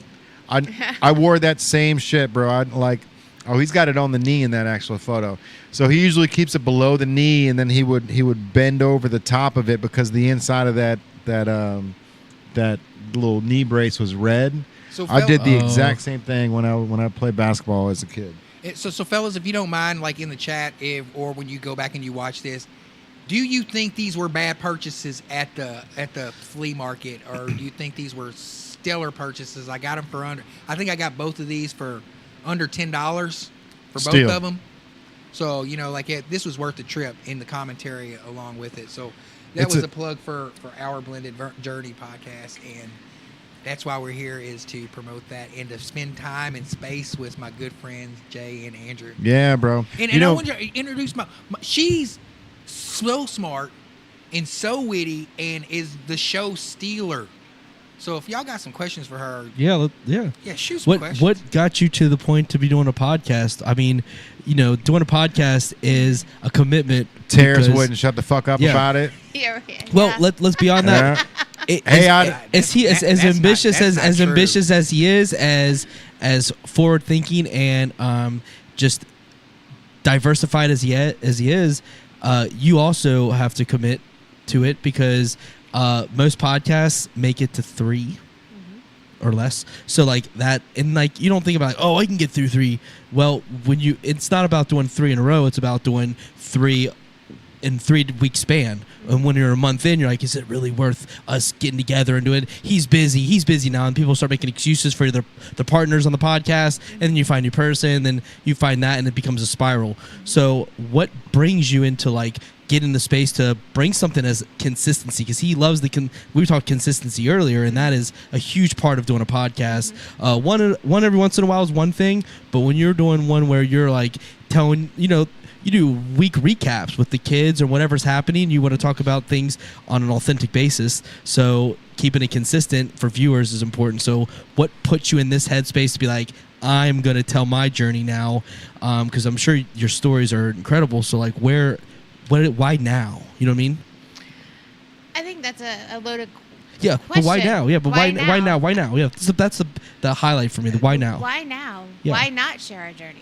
I mean, look what we do for a living. A barber and a therapist. We're polar opposites on a lot of things. So why not share how we go through? And again, like he said, we're not giving advice, but if someone could learn from what we're doing or laugh from what we're doing. But I think it's going to be advice no matter what, because you're coming from a place of a unique stance. He just explained that most people can't. It's really usually people find the same values from the jump. You know what I mean? And when the values come in all shapes and sizes, right? But like the values, where you're saying it's like yin and yang. Most people might run from that because I'm just a yang.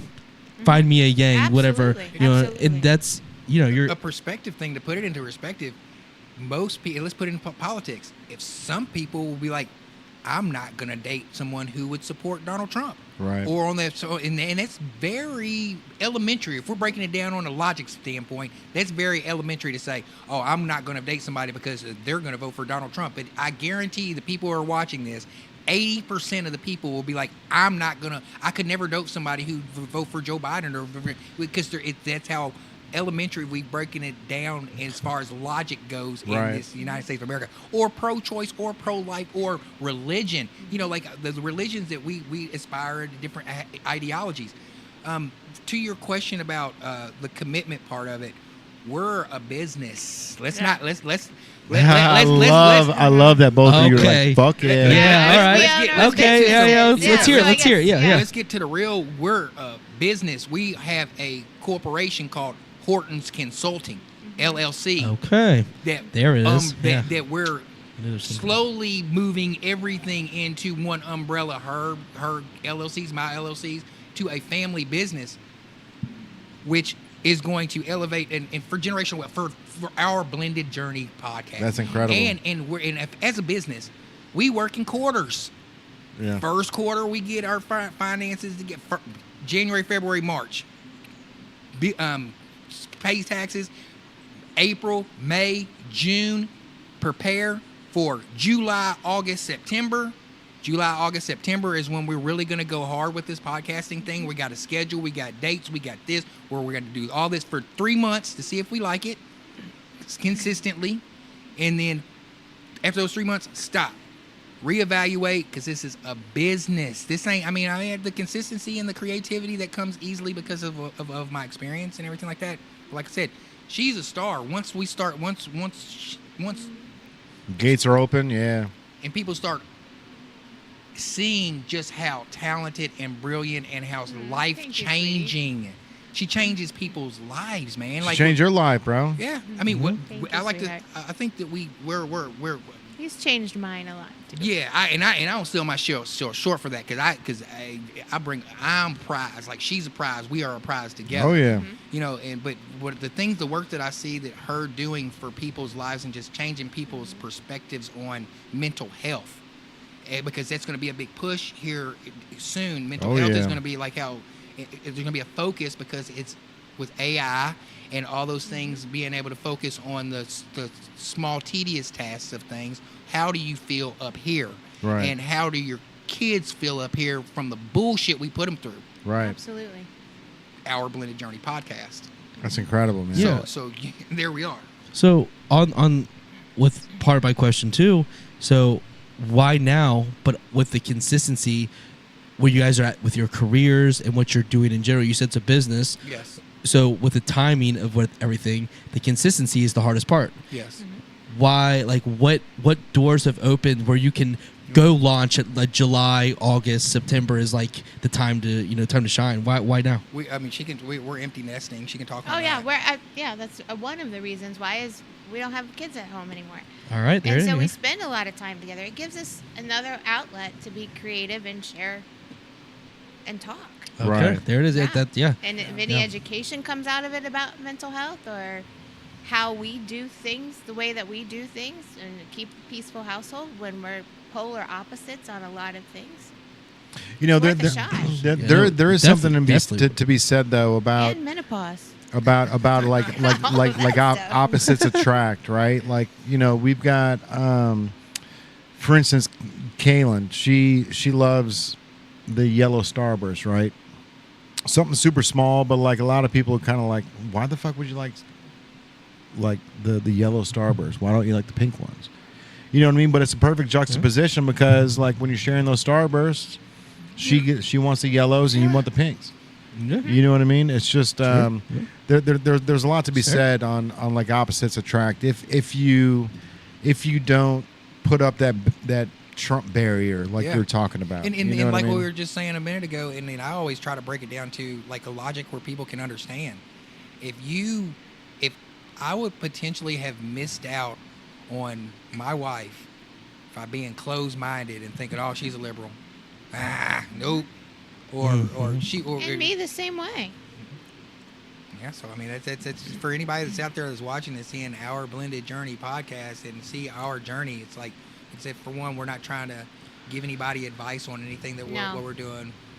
We have an ability and a talent and being able to share our gift with other people. And I just, like I said, I can't wait to show and showcase my wife's talents and how important it is. Her, not just what she does specifically, and the role of mental health and how mental health is going to shape the next future. As far as like, it's no secret I'm into politics, and I'm not into politics for myself. I'm into politics to make change. Right. I'm into politics for our next generation, and mental health is huge. If we can get legislation to buy into mental health inside especially now, man. And she has a degree in a specialization in medical trauma. Oh, with wow. COVID and all that kind of stuff, and how that affected people's brains and how mental health. And then you can go in, and she can. And as soon as the government really starts caring and taking a focus on mental health, that's whenever the spotlight on things. And I think that she's really going to just her trajectory to the moon. Thank you, sweetie. That's awesome, man. I love the fact that she's like making these sounds that you don't even realize that, like when you call her, like when my wife does this, it's like there's things in there that like you can just tell that you guys are like a perfect yin and yang right now, man. And that's the best part, is like learning each other, right? It's like, this isn't my journey, this is our journey. And that's one thing people miss when it comes to marriage or when it comes to a relationship.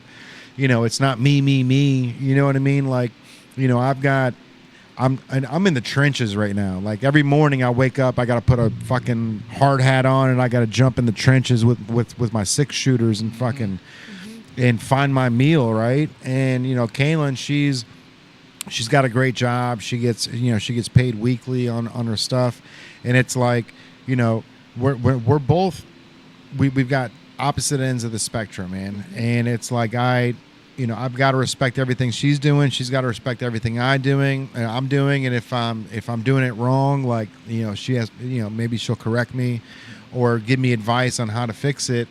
But the main thing is to understand that, like, if she's giving me advice, it's not because she's coming down on me or anything like that. Yeah, like right. There's only 2 people in my life that really get to see the inside scoop, and it's Andrew and her, because I can't hide it. Like, you know what I mean? We're in this day to day. So like how Charlie knows when Dad's frustrated, like Andrew knows when Dad's frustrated. You know what I mean? Like without me even saying anything. Like even when you walk in, like I can just tell before we even dap. It's like, what's going on, bro? Tell me. Yeah, you always know. I'm just. Yeah, my keys are jingling, I guess, and they hear me coming, and then I walk because I have my keys on my hip, and then I'm just like dealing with whatever I'm dealing with. You never know.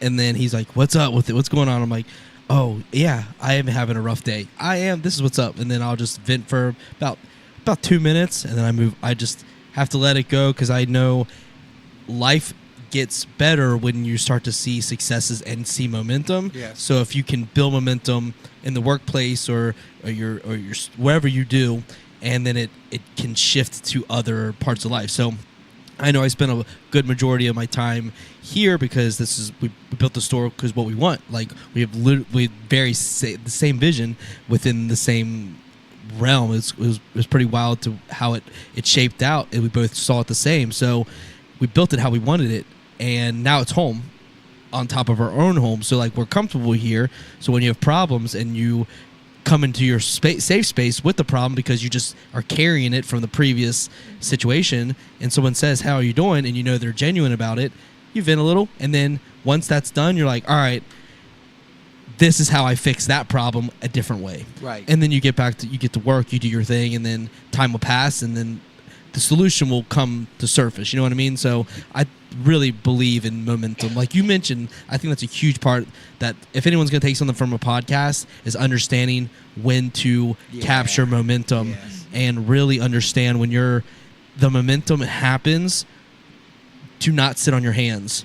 Even if the move that you're doing is very minimum, even if it is just touching base and going to the location where you know the momentum is the greatest, and just saying, hey, I'm here, like, what's up? And just going to that and just making yourself known. Mm-hmm. That little movement can open a whole door, because you might stop in there and all of a sudden now you're in the forefront of their mind, and your momentum is helping you carry to the next situation. That's I think it's exactly huge. what you're saying, right? That's what we want to do for our Blended Journey podcast. We want to make it to where someone might be having a bad day or is going through what we're going through or similar things, and tune into our programming and get inspired, laugh, get pissed off. You know, I want to invoke some emotions, you know what I'm saying? Right. Like maybe some tears, you know what I'm saying? Like, you know, because we all go through things, man. We all go through things, and we all might be able to blend our journeys together and help each other out. You know, I think the big issue is, like, we all go through those issues, but most people just suppress it. They don't talk about it. Yeah. They just keep it deep inside. You know, just as a man in general, like, you basically got to get punched in the mouth and just swallow the blood and smile, right? Like, that's So Jay, saying that, when are we going to, as influencers and leaders and men of our community, drop that wall? I felt like I'm trying to drop that wall, and I'm able to communicate with anybody. I don't care who you are, what you kind of life you have, what like when are we gonna, you know, like, take accountability ourselves and say, hey, we're the leaders of this community, and it's okay for us to hug each other. Because you know how we are. We hug each other. Every time I see my friends, I hug you guys. Yeah. Oh yeah. And so when are we going to take, instead of being so tough all the time, guys and women and ladies and gentlemen, we're going to, like, soften up a little bit and, you know, like, communicate, hear somebody else out, you know. And even more, when are we going to start talking about mental health? When are the men going to start talking about it amongst themselves, right? Never. It takes you to get punched in the face. It'll go to the grave, man. Mm-hmm. You know, it'll get to the point where you go bankrupt before you're like, I've got an issue. Well, how can we get past that? To answer her question, how do we get past it unless we're talking about it? How do we end the stigma? I don't know. That's a really good question. I have a take. I have an idea. I have an idea how I would. I think the biggest part of it is, as humans, we are, our own perspective is our reality. So when you think your perspective is more impactful on someone else than it may be, because your perspective is like, oh, I'm the center of their attention, even though you may not be, you have to remember that people forget quickly. And if we remember that moments come past very quickly, you have to think about those things when you're thinking about how someone's judging you. Now, if their judgment lingers beyond a moment and it lasts and lasts and lasts, is it about what you're doing or is it about what they're doing? So if you remember that everyone else's perspective is their own, everyone's their own main character. And when you remember everyone's their own main character, and you remember the mental health part of it is your own internal battle, and they have their internal battle themselves. If your battles are one and the same, you're not going to judge the other because you're worried about your own. Right. So I think that's important to remember. It's like in a video game, how often are you worried about what's in someone's sack and weapons that they're carrying on their character? You're not, unless you're going to fight them in the game. But if you're playing the game, the same game they are, you're worried about what your mission is. And if you remember that, if you think about that in real life, your game is your mission, and you think everyone's in their own mission. Now, those that are focused on your mission, well, these are haters, or they're appreciators, and I'm appreciative of both the haters and the appreciators because they both give me the time of day. Whether it's they're using energy on me, okay? So, like, they're using energy on me. I'll take that energy. But here's the thing.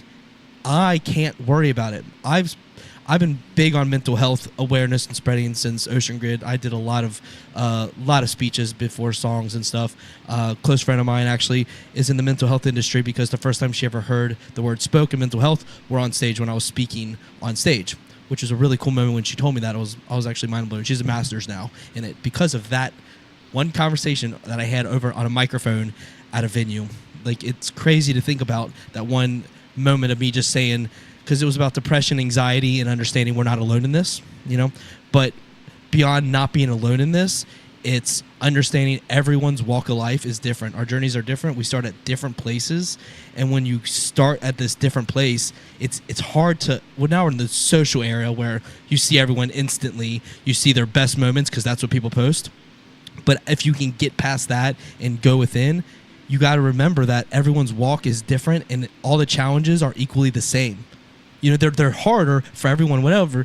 But if you choose to sit on the couch all day, or you choose to or you choose to go try to climb up the mountain, both journeys are hard.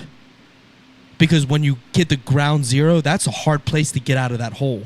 But when you're trying to climb a mountain, that's also hard. So you're going to choose your hard. Both are hard. Whether you do nothing or you do everything, it's going to be hard because something's going to come. So choose your hard. So in my perspective, my mental health is internalized, and I'll talk about it, but it's hard for someone. They can relate that we're all struggling, but they can't relate to my day-to-day. And I think a lot of people think they can't relate to me because we're in separate skins. We have different places. But you're saying open it up to everyone's conversation, right? Well, I mean, what do you think from what he just said, like that, from the connotation of a male's connotation? It was like it was well spoken from a male's perspective. Absolutely. Like we're like, I'm paraphrasing. Sure. I'm a man. I know I got stuff that I deal with. I'm going to deal with it, and I'm going to talk about it if I have to, but I'm not really going to talk about it if I don't have to because I'm a man. Is that... Do we have... But to talk about it, who's asking the question? So it's having the people to ask the question. If no one's there to ask you, you know how many men don't get hugs? Exactly. Okay. Here's right there. So from her perspective, from a licensed therapist perspective, how did that sound when he just said that? How did that sound to you? Like, did that sound like a man, like a typical man? It's a typical male answer, absolutely. Yeah. But then, in my mind, as a trauma-informed therapist, my trauma stores in the body. What happened to you as a kid? Were your feelings not validated? Where were your emotions? Where were the hugs when you were a kid? Did you have the safe space to say, I feel this way? Yeah, but for me personally, I don't feel I had those struggles. Mm-hmm. I get hugs. Mm-hmm. So I recognize it. So I see outside of it because I'm looking at it from a totality macro sense. But like, how many men don't get hugs? Yeah. How many men don't get compliments or about whether their brain power, whether their physical features, or whatever the case may be on a positive end? How many even get it? Now we're not blaming women, men, or anything. We're talking humans because humans are caught up in their own main character story, which I mentioned earlier. And when you're caught up in your main character story, how often is the main character in the game giving a compliment to the NPC? Never. It's always what can the cook or NPC what can the do for me. Exactly. So we live in a main character society, which is totally fine because that is what your reality is. But I think the perspective on open the conversation up, it happens when it becomes an accepted cool thing. And right now we're also focused on legalization of marijuana. We're focused on what's happening with the election. The capacity, humans have it to a degree, but the distractions, I think, fog up the conversation, and we try to scramble to get it together, but people are like, "Oh my goodness, that girl's on the preacher's daughter is doing this on TikTok. Oh my gosh, that's what's now, and she's a girl and she's getting praised for this. Oh my goodness," and that's what they're thinking about. Men's mental health will come and go. The conversation will come and go, but it's always there for us, obviously. But the conversation being a consistent thing, because this instant gratification, constant, us overcoming that, it's great with the blended and where you're going with it, and I think it's amazing. And on the other end of the spectrum, to get people to think the conversation is worth more, it's the value that we're putting into it. And what's the value on it? Is it the time of day for their main character story, or is it the NPC is just the NPC? I'm not really worried about what happens when I leave the store shop. Yeah, you know what I mean? Like, I want to challenge me, please. Because if you're similar to me, you grew up in a 2-family household. Yeah. With your mom and your dad. Yeah. They're together still. Still together. Mm-hmm. Rare. So you're passionate about how you just taught, about how you just spoke about how you got your hugs. I got the hugs. Sure. How you've seen your mom and dad together for all those years. I seen my mom and dad together. 1 out of 8 are like you and I. Sure. So when we're speaking out how passionate about how other people can be resilient, how people can get through this kind of stuff, need to shut up. That's what I'm learning. No, I'm not going to shut up because I'm never going to shut up because if I have a chance to speak mine, I took my own route. I'm not married, never been married, and I have actually no intention. So outside of that conversation. Yeah. Okay, so that puts me separate. No. Right, I'm not saying. In my mind, I wouldn't shut up because if you shut up, you're giving power to those who want to suppress. No, you know what I mean? I think you're missing. Like sometimes we need to shut up and listen to shut up and listen to the people who need the help that are not equipped with the resiliency that we were equipped with. We were equipped with the resiliency to be able to say, okay, I'm going to use choice theory. When people are in survival mode and don't have their father and their mother and their biological mother and their father, they do not have in relationships.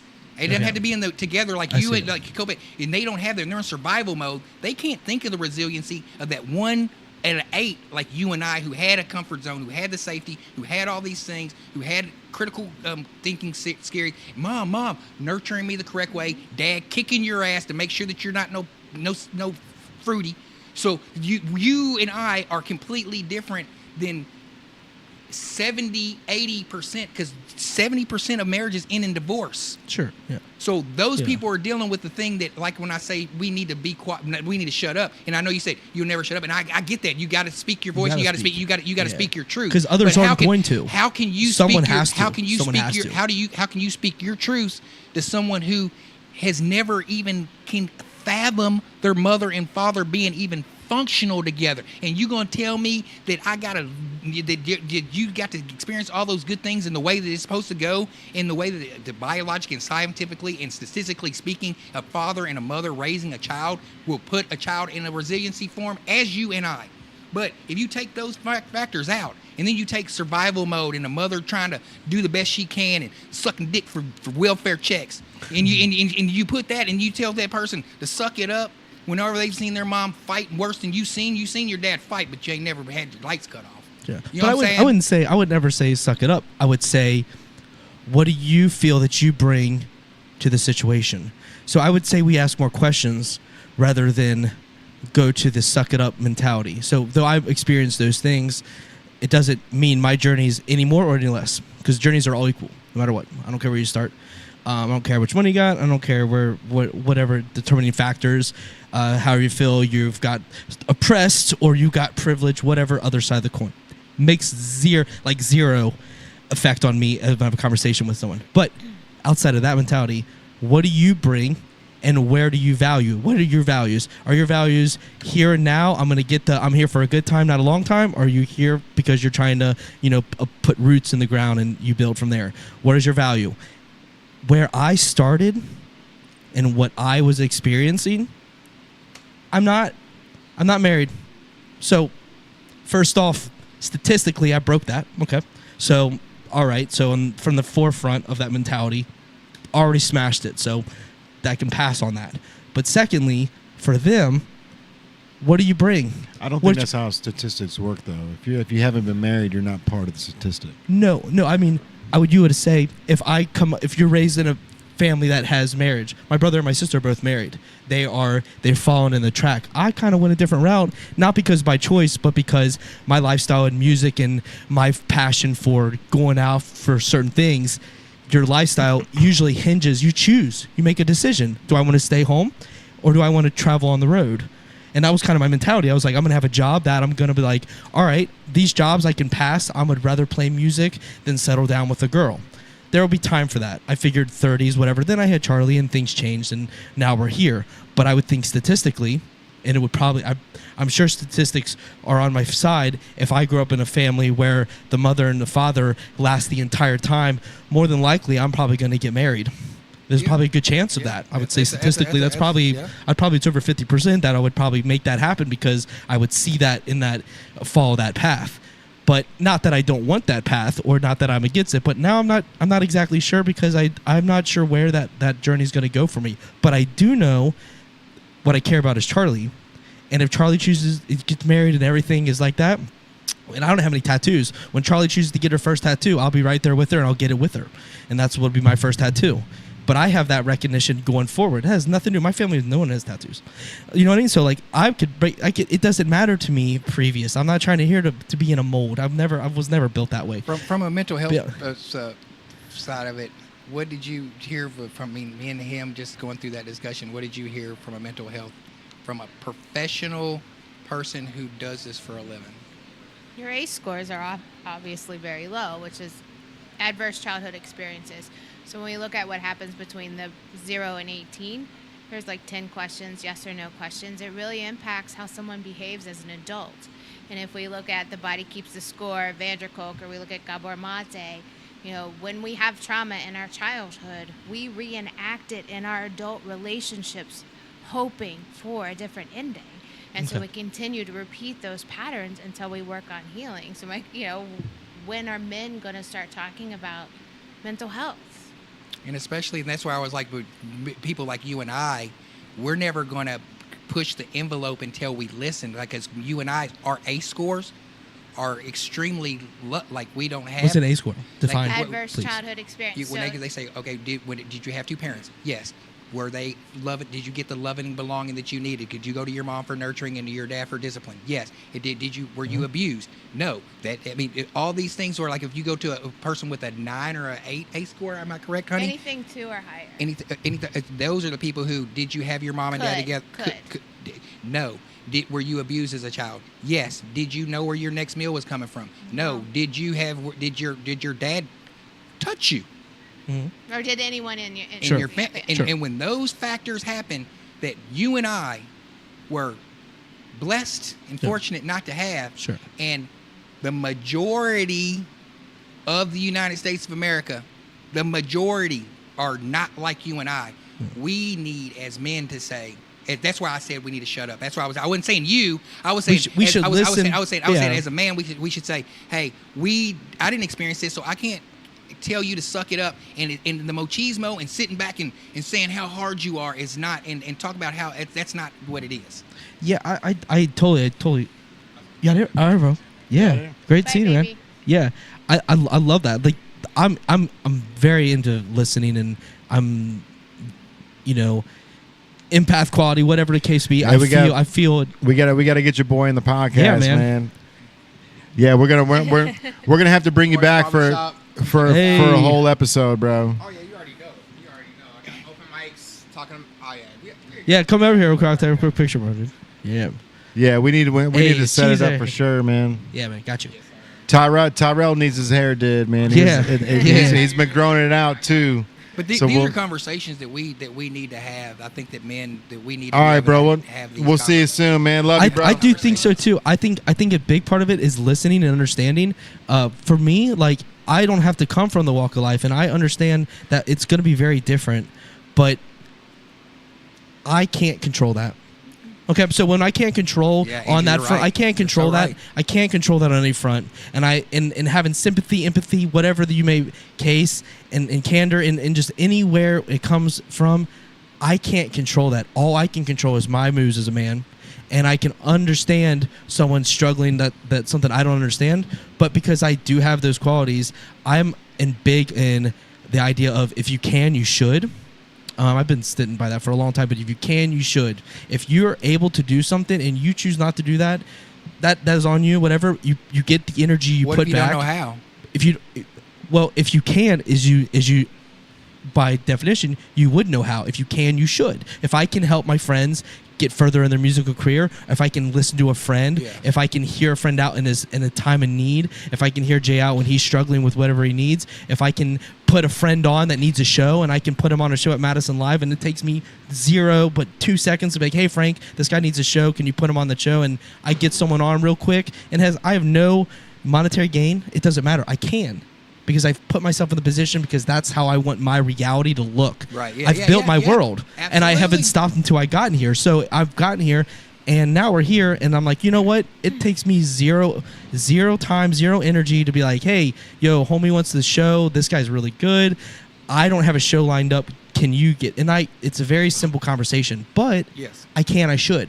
And if everyone took that can, they should, society would move in a much more intentional way. But right now, it's social media takes like a facade a little bit. A lot of people are trying to get the clout, and it's still there. We're not out of those woods yet. I thought when TikTok might, because we talked about, like, there was time we talked about TikTok kind of being the thing of the past because they were going to get sold, what it was going to happen. I was like, oh man, what's going to happen to the clout thing? Do you know what I mean? Like, because that's a big part of where society's at, is where what they can do on social media, and outside of that matters not to a lot of people. And that's insane to me, because if social media disappeared tomorrow, what are you doing?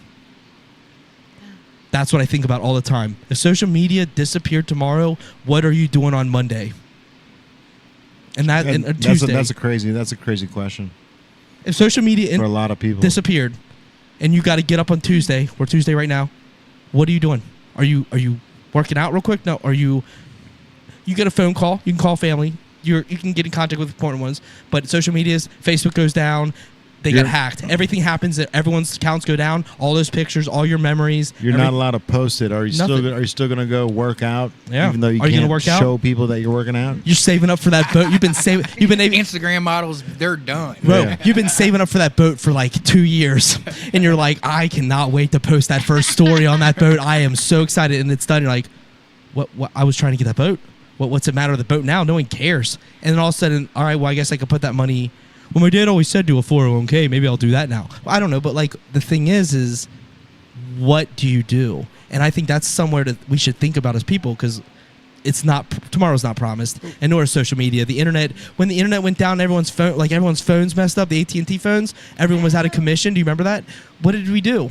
You know what I mean? And like, that may be off the grid for a second, but like, that was real. Everybody flipped out and then realized that like it was like $1.33 worth of time lost or something. Like, we all got like a $1.30. Yeah, we all got like $3 off our next bill, because it was only like 0.3 of what your whole bill was. Exactly. And that's why I just think the conversation, though, I'm here for it. Yeah. But I think the layers absolutely are there to it, because I'm not looking at it from a frame that I was privileged and I had something, I got cuddles, whatever. I was like, I have this, I've experienced this, but I was like, I'm here for turbulence.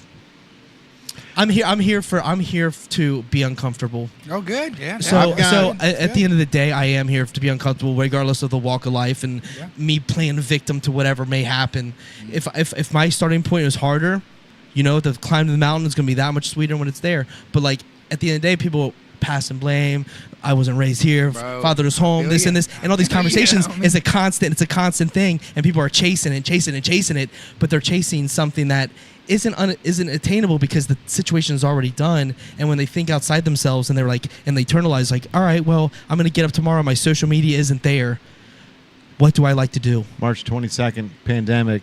Closing the store. Exactly what we experienced. So like, when these questions are asked to me, I've experienced it. I love my parents greatly. We're very close to them. We've went through our trials and tribulations. You've known them most of your life, right? Right. You know, we got to know each other. But like, the thing is that I have to think, what is my energy going to be put toward?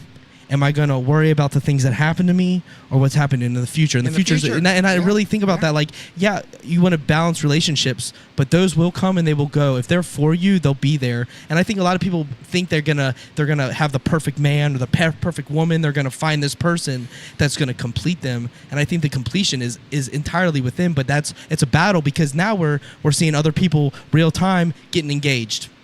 And you're like, you haven't even watched her life, and you see she's engaged because Facebook wants you to see it, right? But you haven't seen, I don't know, Katie's page in like 3 years, but all of a sudden Katie pops up as engaged. Why did Facebook show me that? Why do I care if Katie's engaged? I haven't seen Katie in 5 years, but Facebook says, hey, Katie's engaged. Look at this guy, Brandon. Why is Brandon from Chicago and she's from South Carolina? That's weird. But like, she's engaged, and you're from Florence, so you're like, why do I see that? But Facebook wants you to see it. So the mental health conversation is more on social media than I think we've even brought up in this conversation.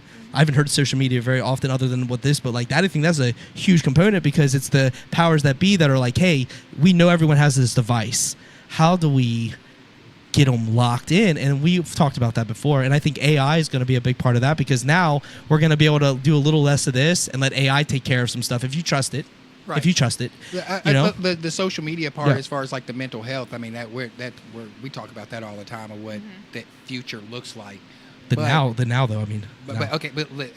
My mom was 84. She started using social media when she was 81, and was able to extend her life 3 years using social media. Sure. So Yeah. that's what how I see AI as far as like with the future, with the older generation.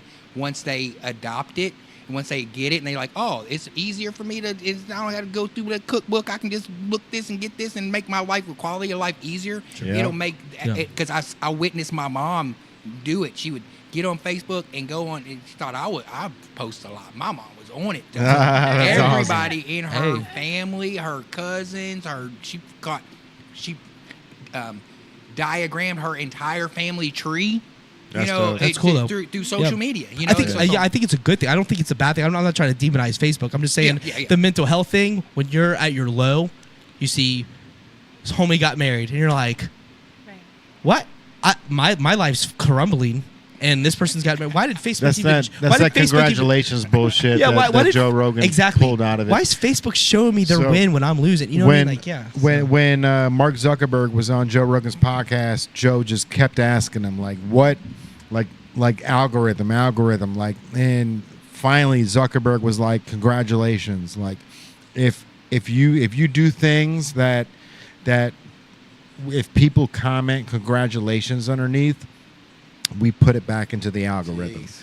Because we want the congratulations, the you're welcomes, the happy for yous. Like those are the things that get Pushed to the top of the reciprocated, through Facebook, bro. And then we talk about mental health on people, and then when really the powers that be that are given us, because I mean your phone will tell you've been on your phone 15% more this week than last week. So your phone tells you how many hours you spend, and if that many hours is social media, and you're getting that much, and our brains are what we are. So like if you tell yourself positive affirmations over a course of time, I am. So you tell yourself positive affirmations, and over a course of time, you'll start to see a positive reaction to your body, because your brain doesn't know from reality to what is not. It just knows what you're telling yourself. So if you say negative things like, I screwed that up, that's on me, man, this is negative, I can't stand my life, this and this and this and this, why is it like this and this, your brain will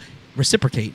And then the positive thing, when you go into a mental state of like, I am going to get momentum, I am going to be successful, even if you're at your lowest, as you start to build that, you'll start to see these doors open up. And if the doors are small, you got to go through them, because you can get into a room even through a crack.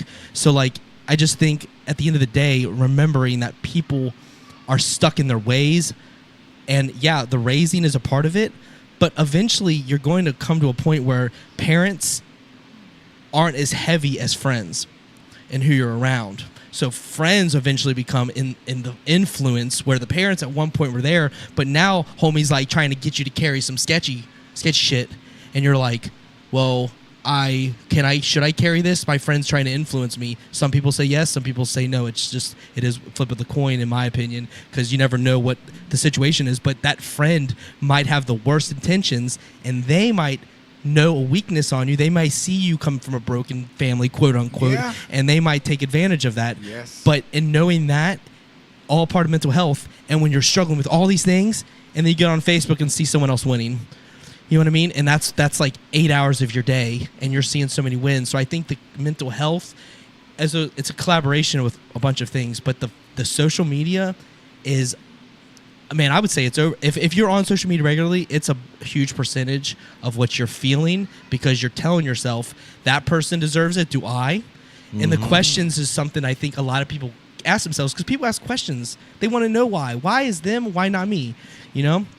And I think that is something we definitely, I'm sure you guys talk about it a lot, about just the different versions of conversations you have with amongst as a married couple. But like, as a single guy, for me, I am in the dating pool, quote unquote, because I'm single, but I'm not currently dating. But I think, like, in a serious sense. But I think when I see out there, you said the dating pool was terrible, I'm seeing that in real time. I'm seeing people out here looking for their next baby dad. Yeah. That's all they're looking for. They're not worried about the person behind that. They're looking for the person that's going to benefit them. And I'm like, I have a daughter of my own. I'm not even sure I want to introduce you.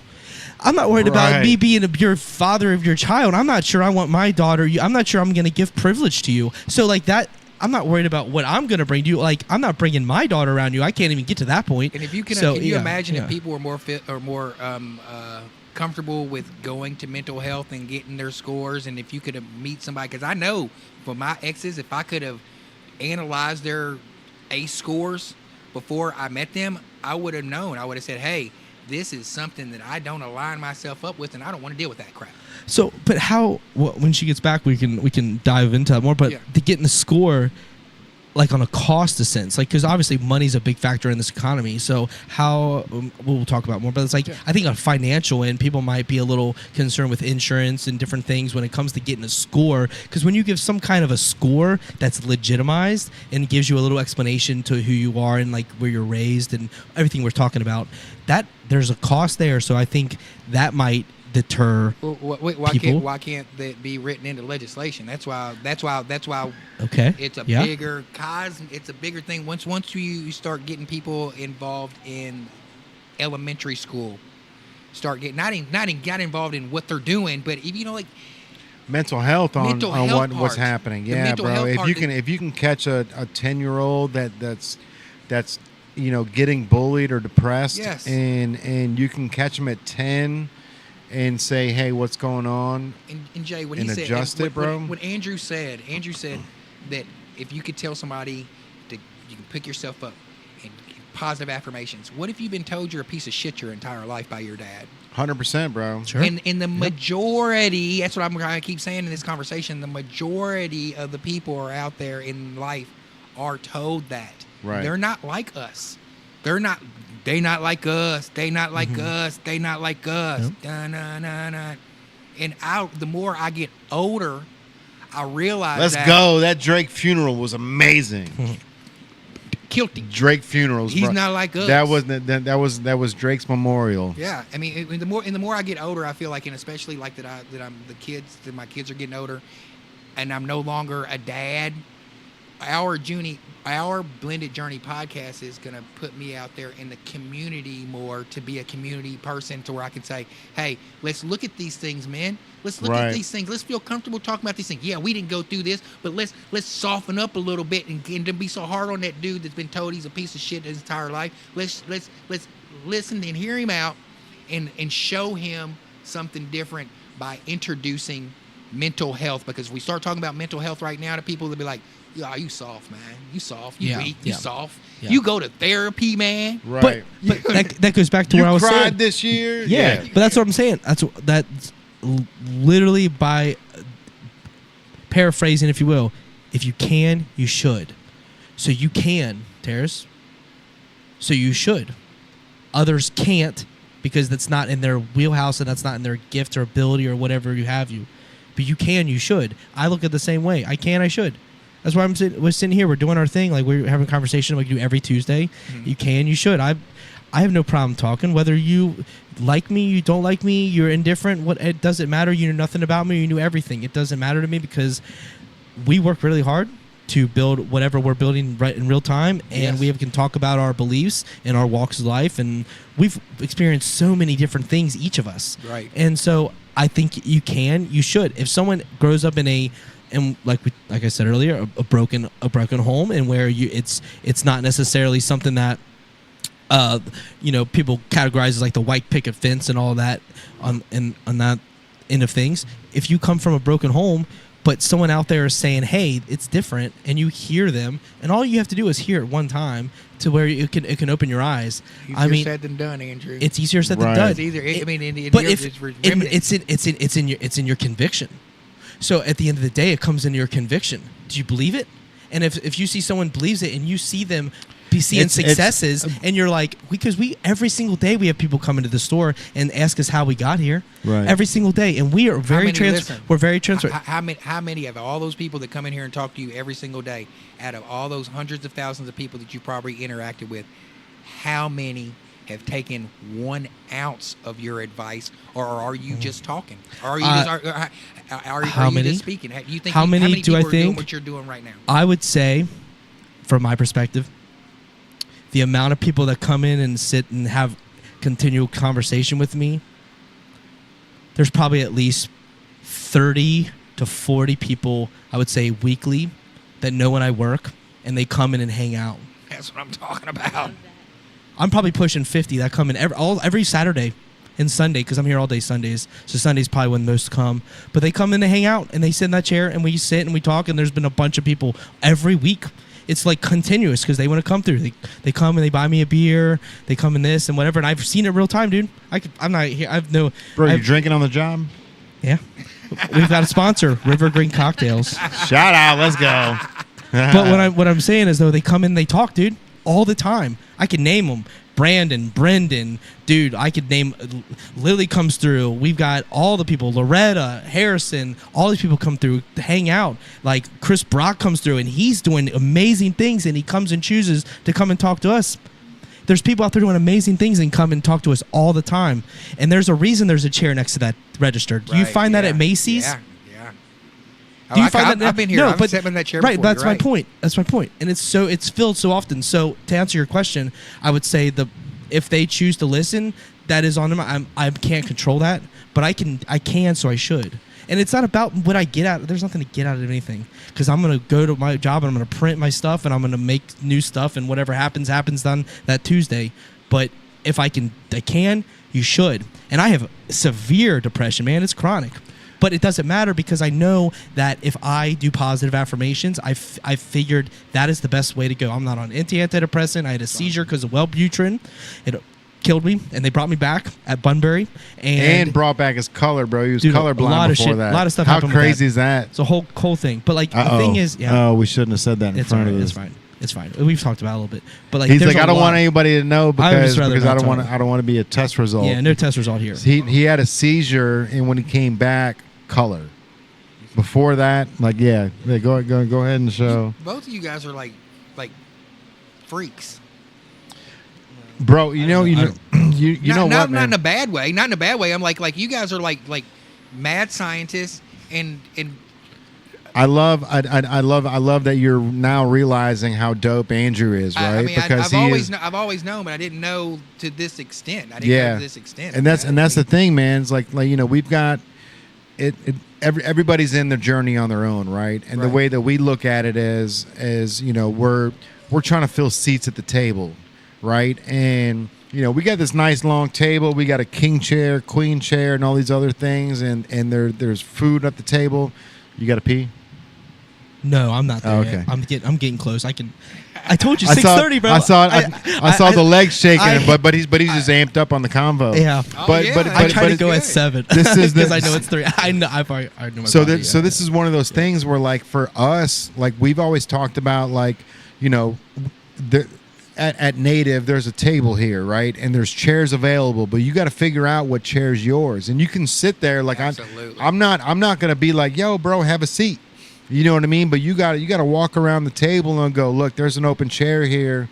Whether that chair's video content, whether that chair's social media content, but you got to find your role here, right? And that's something that when Andrew and I first started dancing in this whole thing, it was like I didn't realize that he was going to become my partner in this whole thing, right? Like, it was just one of those things. It was divine intervention where, we're both working down here at the levee. He's popping into the store, and I start seeing what you start seeing. Yeah. There's more to this dude.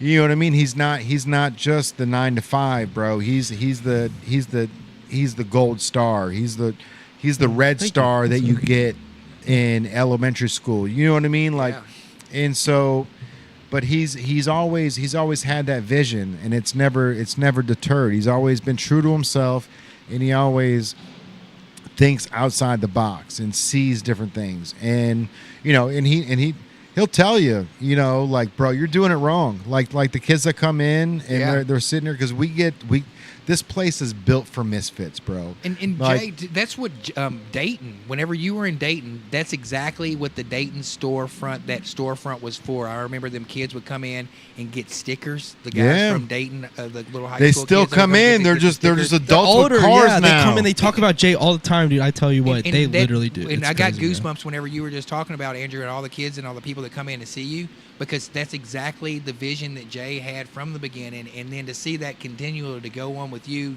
it's unbelievable. It's the best. It's the best juxtaposition right here, bro. Because we've got, you've got the suit and tie. You've got the guy that, like, for me, I'm the artist. I don't wear the suit. I don't wear the bow ties anymore. You know what I mean? But like, Andrew's that dude. He's the guy that wears the suit and tie. He's the perfect balance to everything that we need here.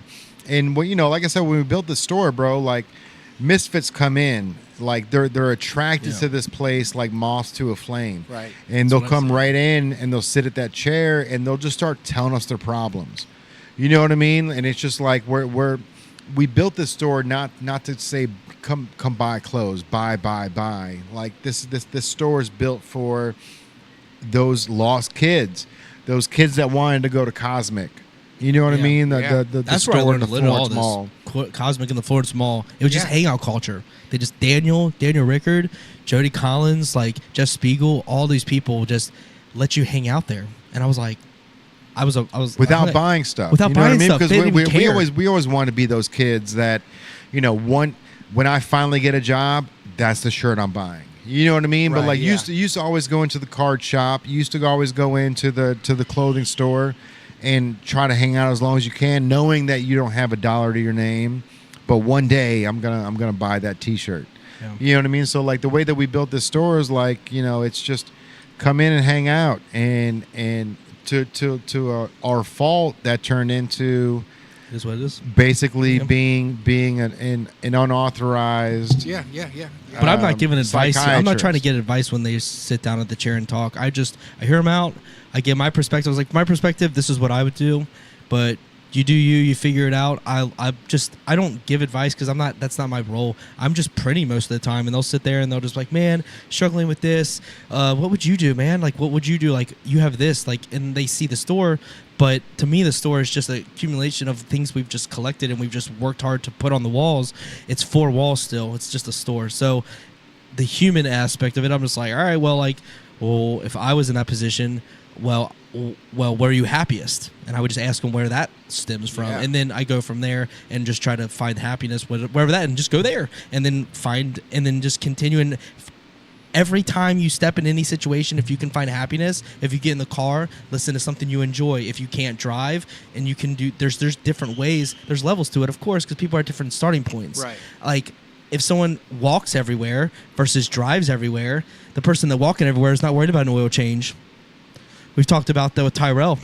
I was like, I got to get my tags paid. I was way behind on my tags. I'm unfortunately late to a lot of things. It's just unfortunately in the nature of my life, but I was late to get my tags changed, right? And I was like freaking out. I was like, man, I got pulled over for my tags. I'm like, man, like I can't even, I got to get these tags done, man. And Tyrell's like, I ain't ever even thought about getting my tags changed. I'm driving with him. He's like, I've never even thought about having to get my tags updated.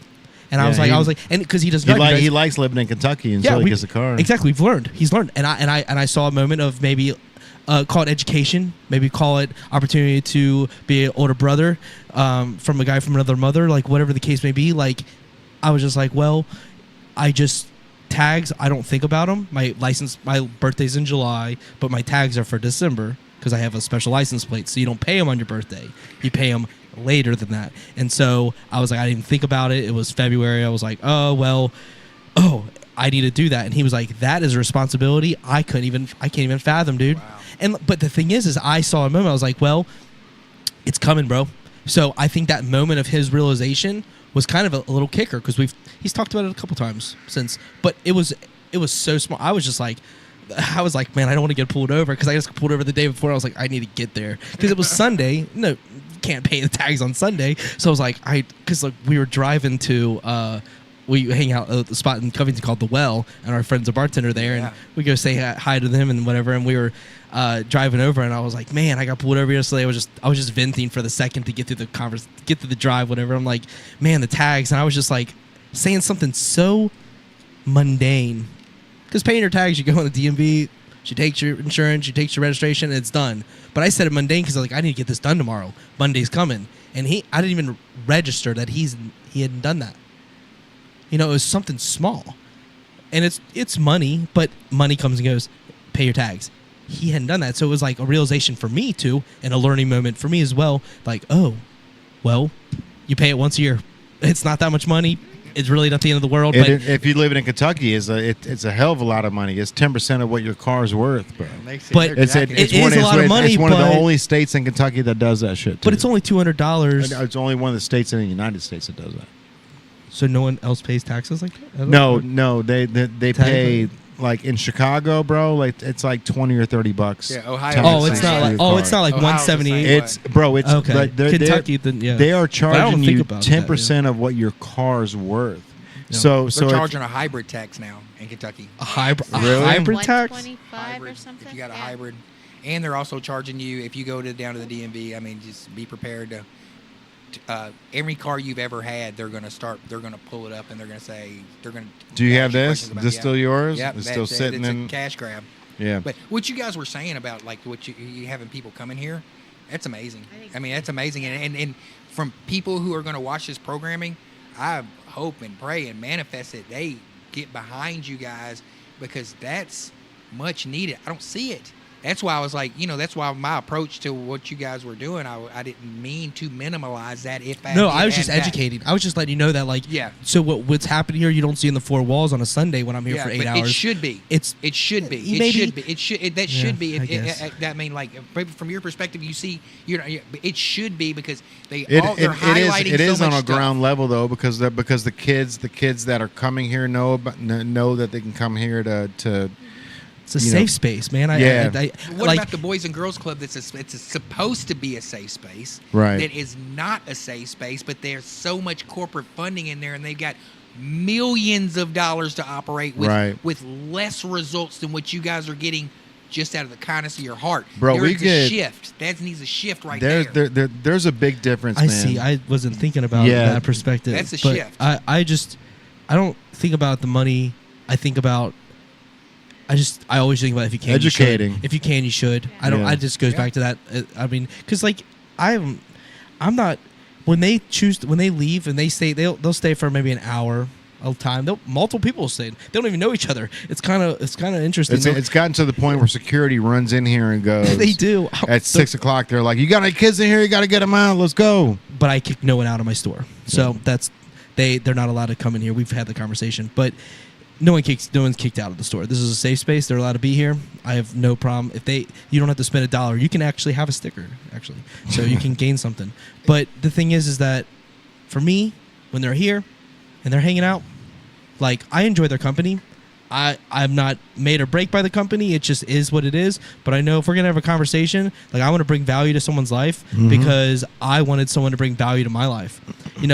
Like Ocean Grid. We talked about my band prior to this, and I mean, the conversations Yeah. you probably had at Cosmic. You know what I dude, mean? they brought so much value. I ended up doing so many things with Daniel and Jack and all the people, everybody there were so many people. Like, And that's- there was guys that were just side stories in it because they weren't main people. They were just like work like 2 shifts, and we would hang out with them for those 2 shifts because we were all mall rats. We were all musicians going to the Mad Hatter as soon as we leave the Florence Mall. Mad Hatter. Yeah, it was just the way it was life. But like now we can bring that culture to us, and we're the only one that I know. I worked at Macy's for 4 years, and the culture is the opposite. So like nothing against Macy's on that front because it's a store as what it's it a is. high-end retail. Yes, but when you go in the store, you're lingering.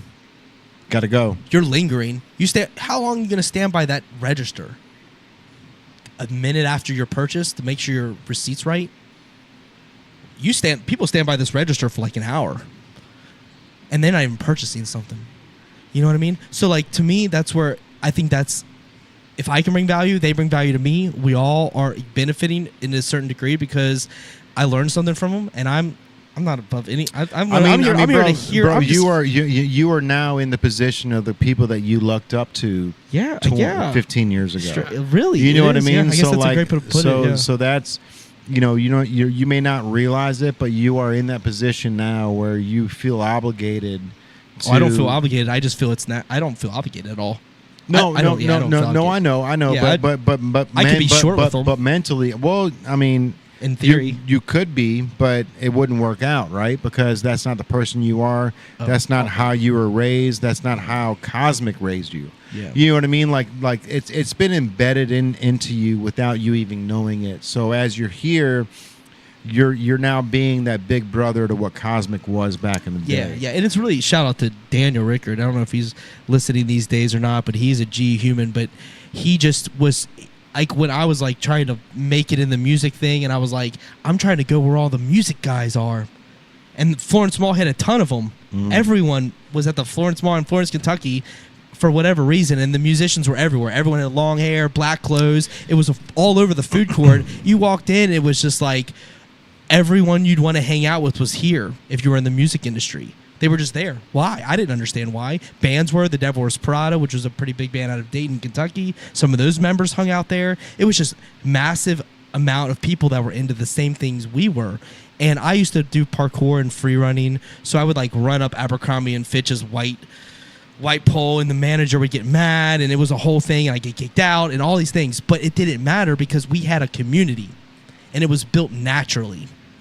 And I think the authenticity of it is what the result is here, because that authenticity that we talk about of like being who you are and doing what you can, like that was created at a point when I was 19. I wasn't even 18. We were in college. I was going to NKU, and I'd still go to the Florence Mall, and some of these people are 14, 15-year-olds like hanging out there, and we were the older crowd. Like we had been already through that, but they'd come in and hang out there too. So they felt accepted. So I wasn't the only one to feel this. There was a group of people. So now that we're here, like Jay says, that we're in this position, but I don't even think about it like that. I don't feel an obligation. I don't feel a need to. I don't feel that there's an ego into it or anything. I just like, I'm at my store. I'm trying to make the most of my every single day. And if they are choosing to come in here and want to spend time and listen to what's being said, let's talk. Let's sit here and talk, little homie. And it's not even guys, it's girls, everyone. They just come and hang out. And I like the safe space because I feel like everyone deserves either a second chance or a safe space. Either things. You get a chance. If you screwed something up and you need to talk about it, you get a chance or a second chance. And if you need a safe space to talk in it, let's talk. Because I'm also the type that like needs. I want a place that I can go to, like whether it's your home or whatever. If I want a place that I can. It could be somewhere that isn't even my own, because Cosmic wasn't my own. I didn't live there. I wasn't an employee.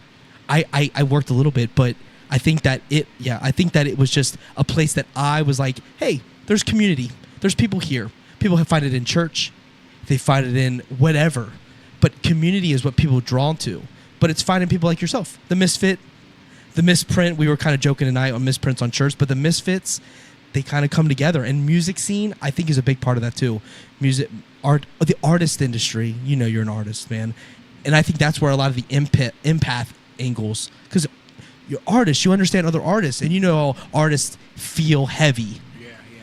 We feel heavy, man.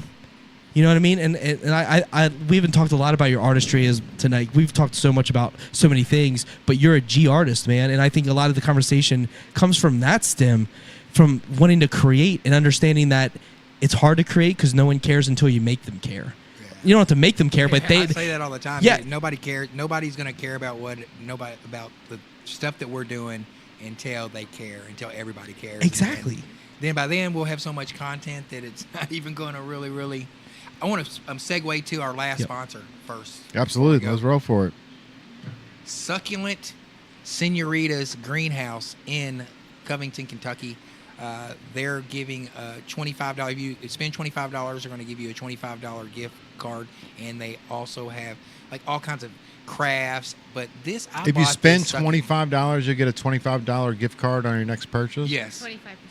$25 it's matched. 25. Okay. Oh, so they match. Okay. Yeah. All right. You That's a spend great deal. $25. It's Succulent Senorita, but you have to have the OBJ OR blended journey podcast. You have to.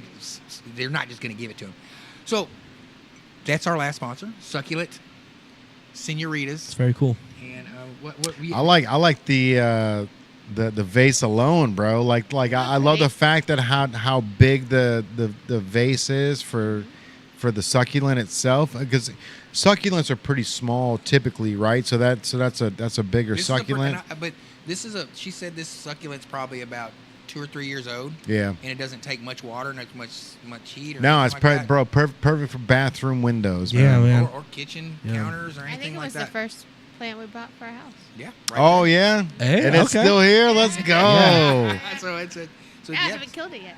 Right. That's cool. But I got a green thumb, man. Every morning I get up, I'm on a ritual. I get up at 7:30 every morning. I water my ferns and water my plants and go out and talk to them. And my wife got me. Got to, bro. Gotta talk to him. That was Gotta one of the Yeah. big things that my dad would do. He would talk to his bonsai tree that I bought him. Yeah. And he was like, "Look, man, I know it sounds strange, but you got to talk to this thing. You got to sing to it." He's like, "I Yeah. play BB King to this." You know what I mean? King Like to my it. like my Yeah, that's dad was cool. like, he's literally like BB King was like one of his favorite music artists of all time. But he's like, "I play BB King to this Yeah, little man, guy." The plant. And if the plant was only this big, and had we bought him some little like little figures to go inside the little situation or whatever. But it was like I'm like, you really sing to this? Like, you've never sang to me, bro. Like I've never heard your That's singing funny. voice in my entire life, and you're singing to this plant that I bought you 3 weeks ago. But He's like, the plant can't hurt me, son. right. But it was one of those things, man, where it's like, I understand and I get it. Like you got to nurture these things. You got to talk to them. You got to be a part of it. Like Kaylin, she's got over 50 plants in the house, Talking bro. about. And they're in every room. Like we got them hanging from the ceiling. We've got I bought her expensive. I bought this one thing that was like smaller than that succulent. It was like $175, bro, and it was like this big. And I'm just like, you could kill this thing, because I'm spent like that. I could get you a nice pair of Jordans instead of this, right? Right. And the leaves were only like this long. There's only like 3 of them. She was like, it was it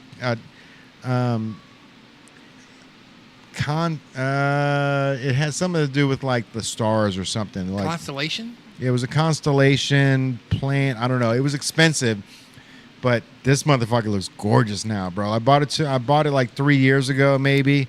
And she brings it out every once in a while. She's like, "Hey, babe, look at this." Still here. It's like a constellation. Yeah, it's got stars all over it, all over its leaves. Oh, wow. So like, you know how like some of the leaves like are half pink, half green. She's got those, but this constellation plant it looks like stars all over its leaves. And this bitch is big now, bro. Nice. I love that. That's awesome. Yeah, and it's so cool because like she like, we always buy distilled water. It's like, fuck, man. Like, all right, it's not the point of buying the distilled water. It's bringing 6-gallon jugs back in the house when you're trying to carry all the other groceries, Yeah. right?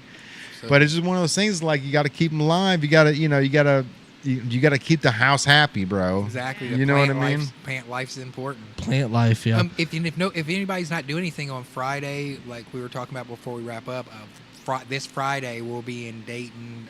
Not Johnny's going to be performing at the park Right by Hansman's. right by Hansman. Is that Terrace Horton? Someone said that's it. Yeah, Mike PX used to hand our mixtapes and CDs out too. Yeah. Hey, let's go, bro. That's true. That's some true. Yeah. So hey, I wanted to ask something, bro, because Kayla and I, we've been watching 60 Minutes, the TV show about going to jail or whatever, and a couple days ago, 60 days. Sorry, 60 days. 60 days.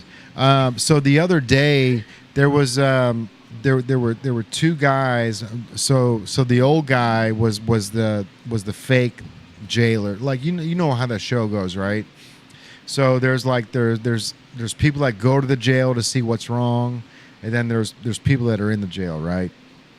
So we've got this old black dude gets set up with like this 19-year-old black dude, and they're stuck in quarantine for 5 days while they do the whole COVID thing. And they start arguing about racism, right? Yeah. And I started like Kaylin was like, this little kid's got a point, and so I'm listening, and the little kid's going, there's no racism anymore, and the old guy's going, look, young buck. He's literally calling him young buck, right? Like, so he's already stereotyping the kid, saying generations are different, and he's like, look, racism is still here. It's still prevalent. You'll see it every day. And the 19-year-old is going, that's you thinking that way. Like, nobody my age thinks about racism anymore. And it really got me thinking, bro, is like, is our generation the only generation that's holding on to racism now? Because like the white kids, the 18, 19, 20-year-old white kids, who's their favorite rapper? Travis Scott.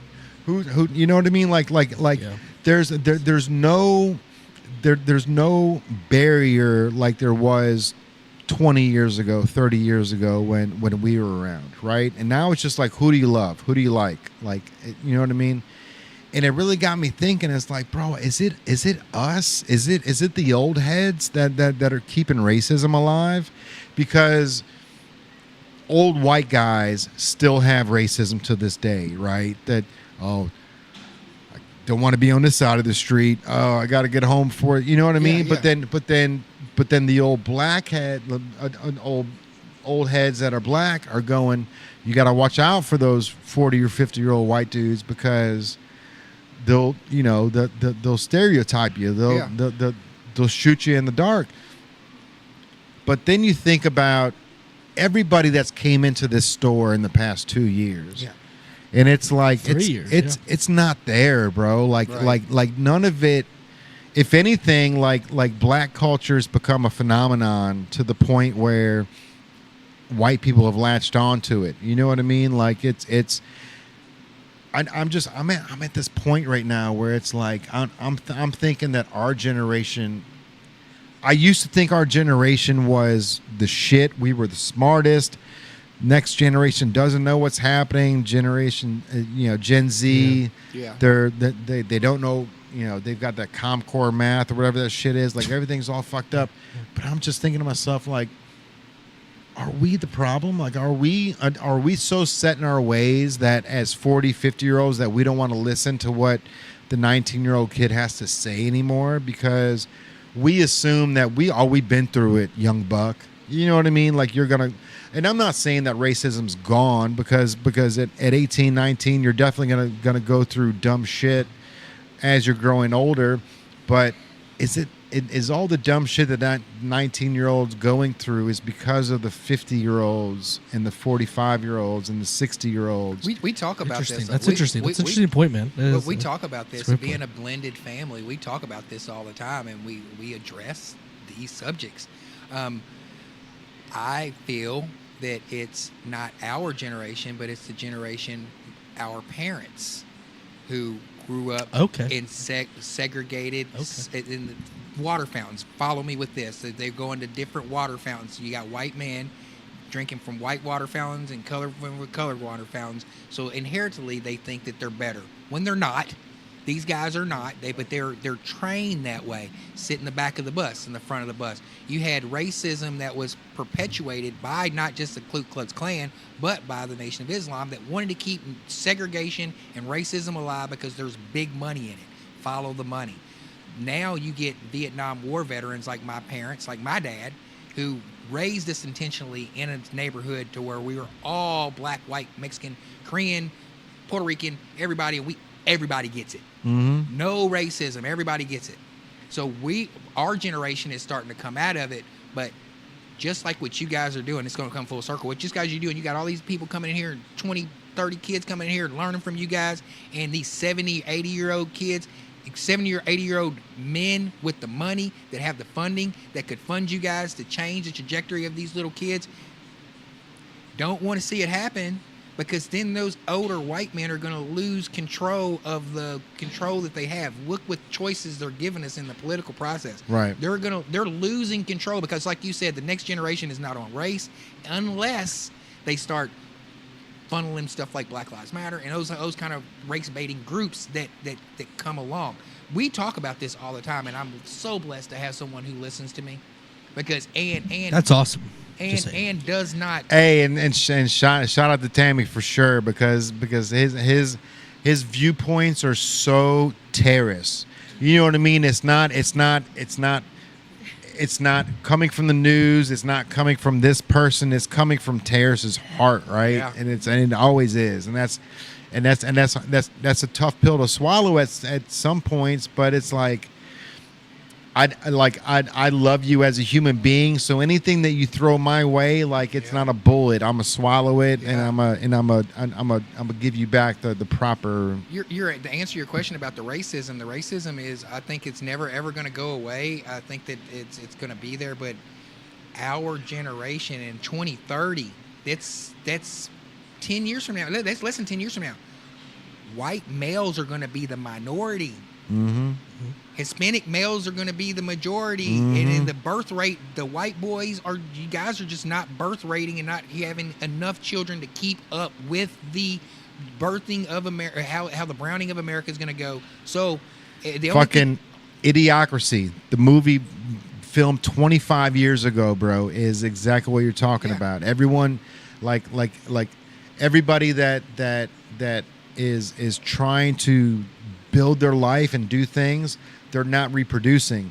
Exactly. And everyone that's not doing anything in their life, they're reproducing, and now it's like it's generating a whole thing of idiocracy. That movie's insane. Then you have Western It is, civilization, where you have in the United States of America, where you have two choices. Like, I hate to get political, but you have Biden on the left and Trump on the right, and Trump is the white man's great last hope.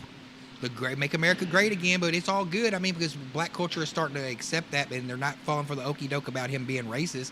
I mean, and I'm just happy, and I say this to my wife all the time. I'm just happy they haven't killed a black man on TV yet so far.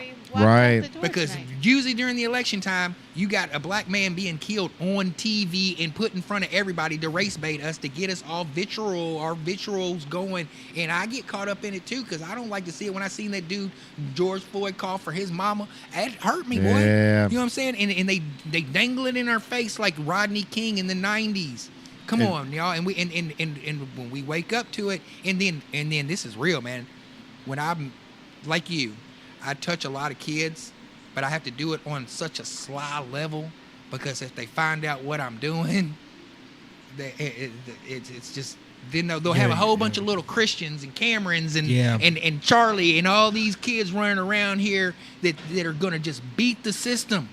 Right. There's nothing like with the kids that you're talking about, the generation that the kids that you're talking about, that these old men ain't gonna be able to do nothing with them. So the ones with the money and the power and the influence that could fund you guys heavily and change people's lives, they're going to give it to the people who perpetuate white supremacy, that are going out here and they're racist just like them.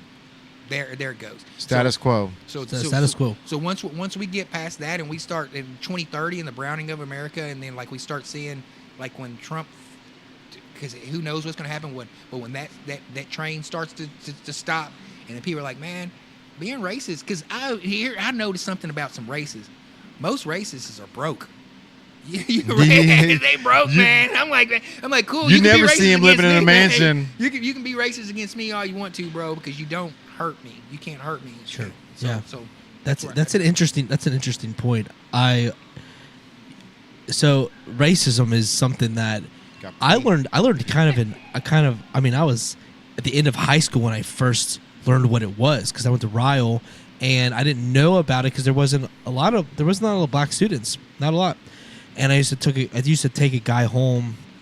You remember Chris Henry, the football player? I used to take his little brother Derrick Henry home from school every day. I know, D. Yeah, Derrick. Marcus. It's Marcus. Yeah, Marcus. No, Derrick. Marcus. It's Marcus. No, there's Derrick. I know, and his name is Marcus too. Oh, Marcus. Okay, well, I didn't know him as Marcus. I knew him as Derrick. Yeah. So we were in class together, and I didn't know he was Chris's little brother or anything of the sorts up at that point. And but I was parked at Ryle. There's like a area towards the teachers area called Trucker Lane, where all the trucks park and SUVs. Okay, and that's where I had to park my SUV Ford Explorer. So we had to walk over there, and really weird situation because I didn't know. I was uninformed. I hadn't experienced it, and we were walking to my car, and some of these guys, there was a guy that had a General Lee truck and all these different things. They were saying some shit, man. Yeah. They were saying some shit to him, and I was like, Derek, solid dude. I can assure you he can defend himself from these guys. I could assure you he would have no problem. His brother is a professional football player for the Cincinnati Bengals. Homie can defend himself, but he didn't try. Yeah. He was just like, I was like, they're saying some mean stuff, man. Like, let's get you home, dude. Like I got to play Madden with Chris Henry and his friends. Like, it was a great friendship. It was really cool being around Derek all the time. And he was in class with me. He sat with me. We just sat in the back and we just chilled, did our thing. I wish Jay was here because I want to ask him pose the same question, and I'll pose it to you. I mean, like, how do you guys feel? How do you guys feel as being white men in America who need to hold the other white racist men in America accountable? How do you, in those conversations, when those people come around you, the sheeps and wolf clothing, the people who come around and say, you know how they are, you know, and black, you know,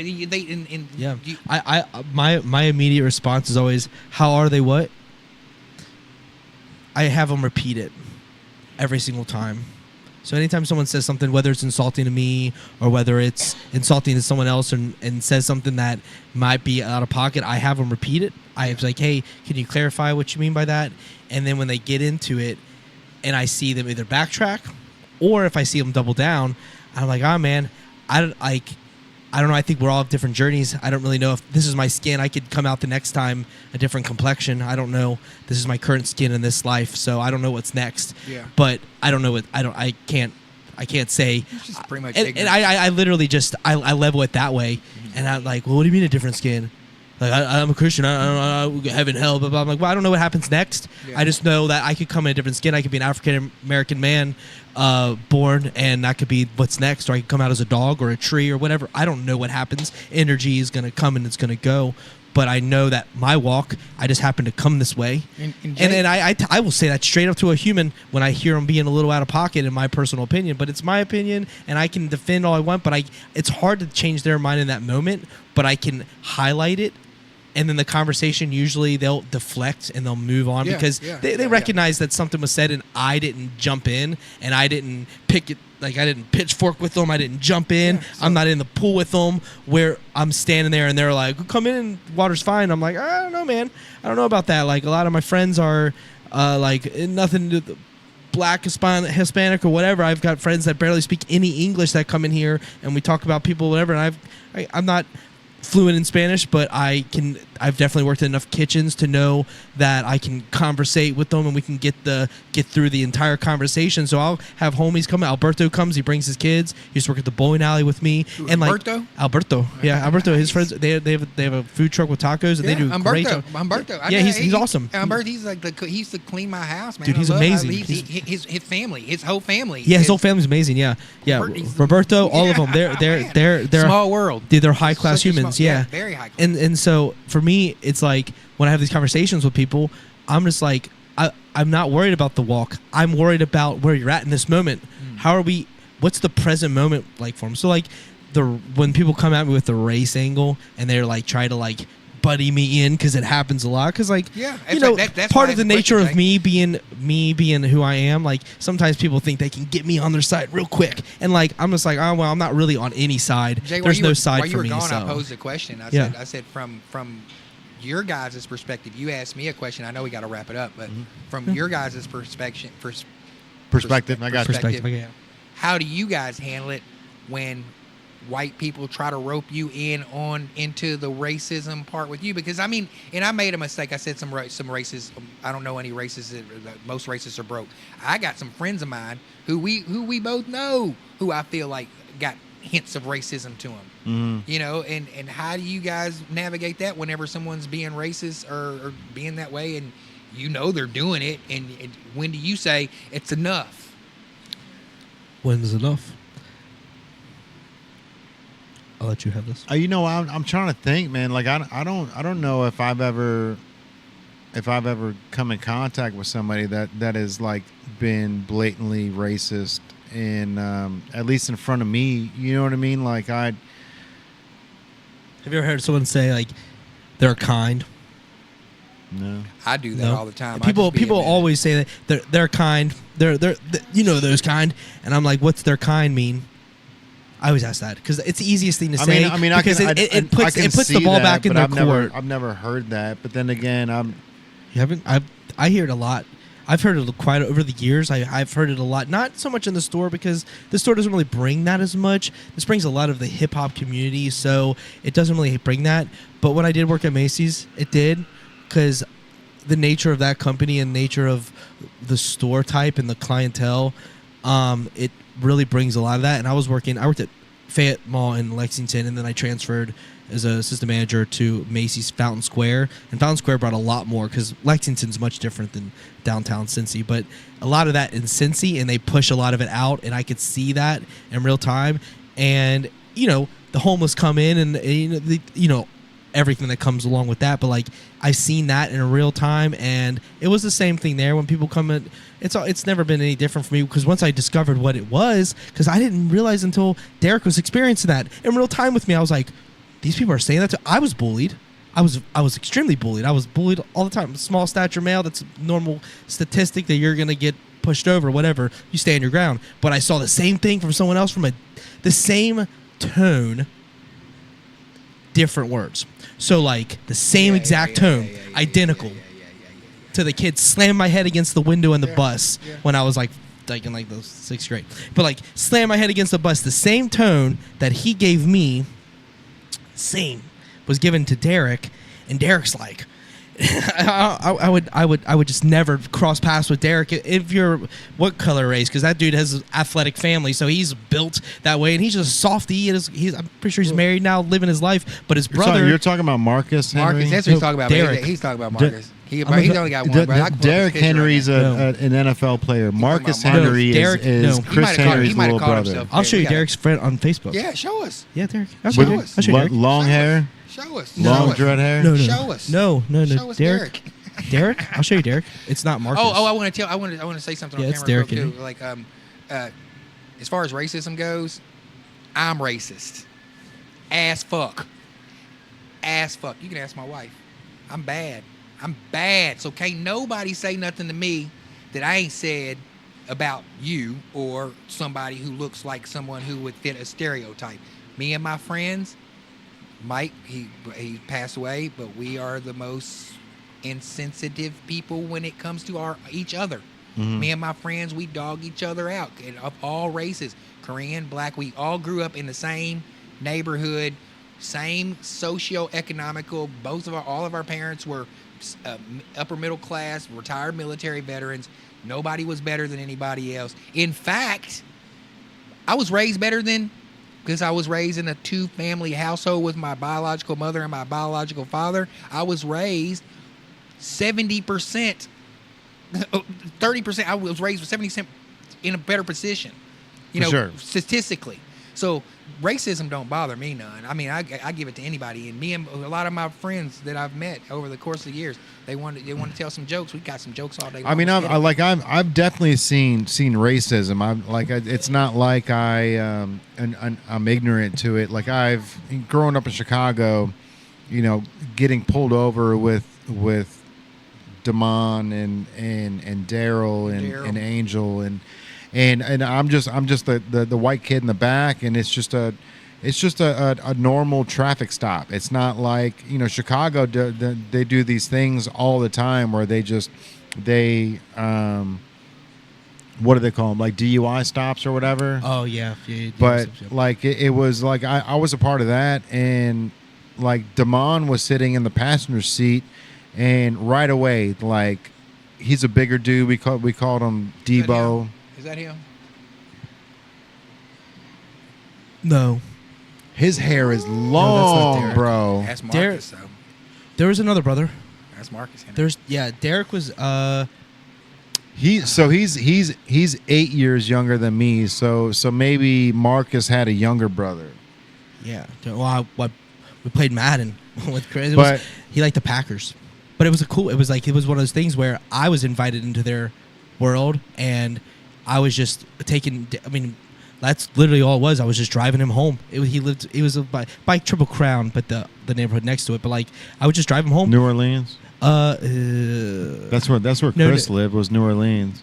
Yes, that's what it was called. But it was like another street that we went to in New Orleans. But yeah, it was drop him off and thing. He's like invited me in one time, and we became friends. Like, it was pretty cool. At the same time, They demolished that house, bro. I didn't understand that though, because he was a Bengals player. I thought everyone would.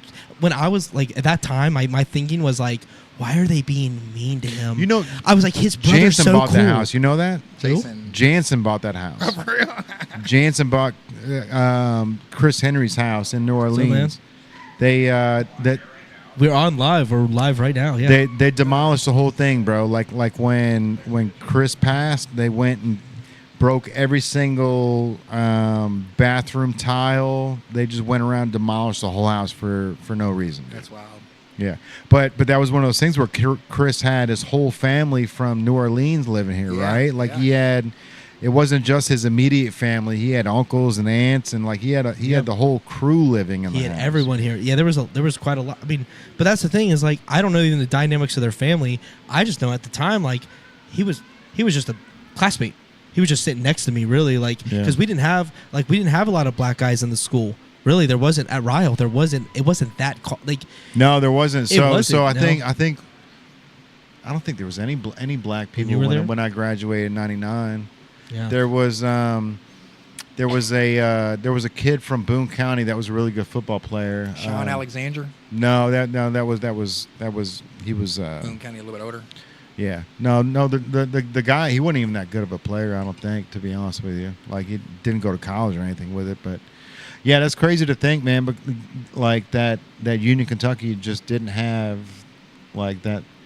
I mean, I guess now you go out there and Florence is all overran by well, I think I think when it comes down to it, man, it's the levels that we're living, right? Like our parents, our parents' parents, like things are changing, and it's not, I mean, 30 years ago, bro, like one-way streets in Chicago, like they made one-way streets to keep the blacks out of the Italian neighborhoods. Right. Yeah. You know what I mean? Like people don't realize over the Rhine. If you go where the casino was, remember where the casino is right now? They had that stop right there where they had the line hard left. Right. Yeah, right there at the OTR yes, it's sign a statue right there. There was a stop where there was a lot of drug activity going. So I mean, it's just evolution and time and all that kind of stuff.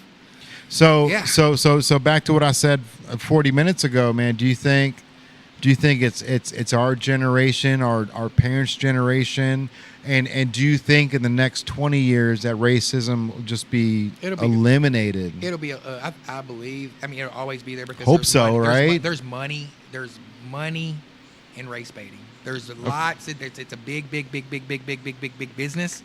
Race baiting is a big business, and I mean, hopefully it'll be gone, but I mean, right as I can see it right now, it's like I said, it's hopefully nobody gets killed between now and November. That's in closing, because I know we gotta wrap it up. Right. Like that's my in closing thing, and I just hope nobody gets killed. And tune in to our Blended Journey podcast because we just got back on vacation and we got a lot of footage. So if you see some stuff pop up and if you have any questions for us, shoot us in the chat. I've already seen who I'm going to give this away to. He's already got an answer. Okay, that's cool. That's awesome. Man. Can he tell the joke of the night? Can you tell a joke of the night? Yeah, go ahead, man. Yeah. Grab that mic right there. I got you. I'll put you on. I appreciate it. He looks familiar. There you go, bro. This is one joke. It takes about a minute to tell. And aim the mic right at the mouth. There you go. Okay. Sorry to interrupt you all. This is just, I'm testing this joke out. I just kind of made it up the other day, and I think you made this joke up. I did. And you want to throw it on here on the podcast. I love it, dude. Let's go. If that ain't no funny, I'm going to roast you. I'm feeling bold. Okay. So it takes you got to stay with me. So I go to Xavier, the Pope, right? Mm-hmm. We learn a lot about him. So the Pope normally drives around the Pope Mobile. And one day the chauffeur for the Pope Mobile decided to have a few drinks because it was his birthday. So this is Pope Benedict at the time. He's like, we can't let you do this. Somebody's going to get hurt if we let you do this. It's not safe. So he throws this passed out chauffeur in the back. The Pope starts driving around. But he hasn't driven in like 30 years. So he's like running red lights, stop signs, goes the wrong way down a one-way. When she gets pulled over, this young officer comes up, knocks on the window. Pope rolls it down. He's very nice. You want some donuts? I got some extra. The officer, it's his first day, so he's like a young cop. He goes, Sarge. He gets in his walkie. He goes, Sarge, I just pulled over someone really important. I don't know what to do. Sergeant goes, who'd you pull over? The mayor? He goes, oh, he's way more important than the mayor. Did you pull over the president? Oh, he's even more important than him. The sergeant's like, dude, who could you possibly have pulled over that's this important on your first day? And this young cop looks at the back of the Pope mobile, and he goes, I don't know who the fuck this guy is, but he's got the Pope driving him around. Yeah. That's great, dude. It's the best thing I've learned at Xavier. Hey, I That's graduated awesome. from there. You did? I did. What did you study? Clinical mental health counseling. Wow. Yeah. Have you heard of Dr. Kevin Chapman? He's on Strange Addictions. No. It's the guy that ate his grandma's ashes. No, I'm just kidding. He's like the resident psychologist. But yeah. Comedian over I here. know. Is he Yo, Check him out. do you like doing comedic work for real? I've tried stand up a couple of times just open mic. So tonight down at the Commonwealth, Commonwealth, okay. Commonwealth Down in Sanctuary yeah. down in Dayton, dude. Have you been there yet? I've been I there, love yeah. that Yeah, we place. love it. I Love it. fucking Commonwealth. love We that it. place, That's dude. perfect. So I'm every glad I could every Sunday they do Open they mic. do mic. open They do mics Yeah. for comedians. Dayton, It's, Kentucky, it's only again, a mile no plug. from here, bro. Like all four of us live in Dayton, Kentucky. But yeah. but they do on Sundays they do open mics, and then tonight they've got somebody in town from I think Detroit. Yeah. He's on a but tour. I- He's like driving. I just saw what's his name there? Yeah, what is his name? I was trying to think of it the other day. Doug. the guy. Which one of the guys coming tonight? He just came, he was there the other day. No, he was there. He's popular. He did the There's so many. he did the McDonald's documentary. What was that? Oh, the guy who ate it for how many days? 40 days. Yeah. Doug. Chris Seamer? No, Doug. The Not guy Doug he did Flutie. eat for 40 days? He ate. He. Or he No, didn't he eat? no he smoked weed for 40 days. So Oh. Okay. so I'm no, you're He right smo- though. he That's like Smoke weed for biblical. 40 days? It's like So biblical so levels. so there. Who in their right mind would smoke weed for 40 days? That's Colossians 4. I can't wait to go home. America. Doug Benson is his name. Doug Oh, I've heard of that Benson. guy. Yeah, Doug Benson. Yeah. Yeah, so he was just at the Commonwealth like a month ago. Man, I got to see him down there, and that show was incredible, dude. It's such a good beautiful. time. Love that place. Yeah. All right, man. So we're gonna go ahead and wrap up the podcast. I know you guys Yeah. got to get home. I got to get home. Yeah. Thank you for entertaining my joke. Absolutely. Yeah, man. dude. Appreciate If, you if coming on you here. really do want to do this comedic thing, man, I'd love to talk to you afterwards and link you up with the Commonwealth. They're only a mile from here. And like I said, every Sunday that it's free to go. It's just it's like comedic work on Sundays. So you just Yeah. you go there and you just tell jokes, and then other comedians will be dope. like, do this, do that. You suck. Get out of here. Yeah, you know it's what such I a mean? weird skill because it's like conversationally it's much easier, but to have something to go off, but then like Bro, the fact person, it's like- that you walked in here and we're on a podcast and you're like, I got a joke. That's You know what I pretty mean? cool. That's the like that's 70% of the journey right there is having the balls to tell somebody I have a joke. You know what I mean? I'm Hey, here for it, bro. appreciate you, brother. What's your name? I'm Ben. Ben. Good to Yeah. meet you, Ben. You got a social media handle? Yeah, on Spotify I go by Coldplay. No, I'm Cold. just kidding. Fucking giving ice cream to I everybody. don't have Instagram. I don't have anything. I say Instagram had me like making preconceived notions about people that I just don't want to do. But I have Snapchat, I have Facebook, and so maybe I'll make a new Instagram once I kind of. Yeah. We, Blow talk, up? we, Yeah. we talked about that a little tonight on the podcast about how social media really affects Yeah. the mental health and how. much Inside Out too. Yeah, right. That's true. Exactly. The thing about the Instagram is like people expect you to have it, and when you don't, what's their thought? You don't have Instagram? What we mean? How do you I cannot have? just now got Instagram, and I'm 50.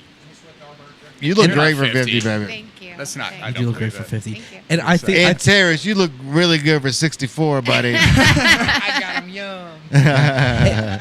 But we didn't Got even fine talk. wine in the We didn't even Stanley talk about that. Like, what's the judgment when you say you don't have social media? Read your comments. People judge on whether you drink or not. When you say you don't have social media, that's like people are like, "What? Excuse Why? me? What happened? Why? What'd you do? Are you trying to avoid something? Were Or you what canceled? What about when Were two you people canceled? have a married couple have a social media together? Who got caught cheating? Yep.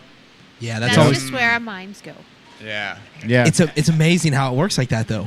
It's amazing how it works like that. It's so. We it's scale a- pictures to see if their partner's still in the picture, right? Yeah. Oh, Caitlin's so good at that.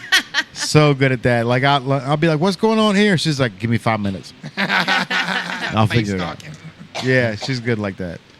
But All all right, right, man. So if anybody, you guys are just doing the podcast. If people want to tune in, Yeah. or you guys are on Facebook, Instagram, YouTube as well.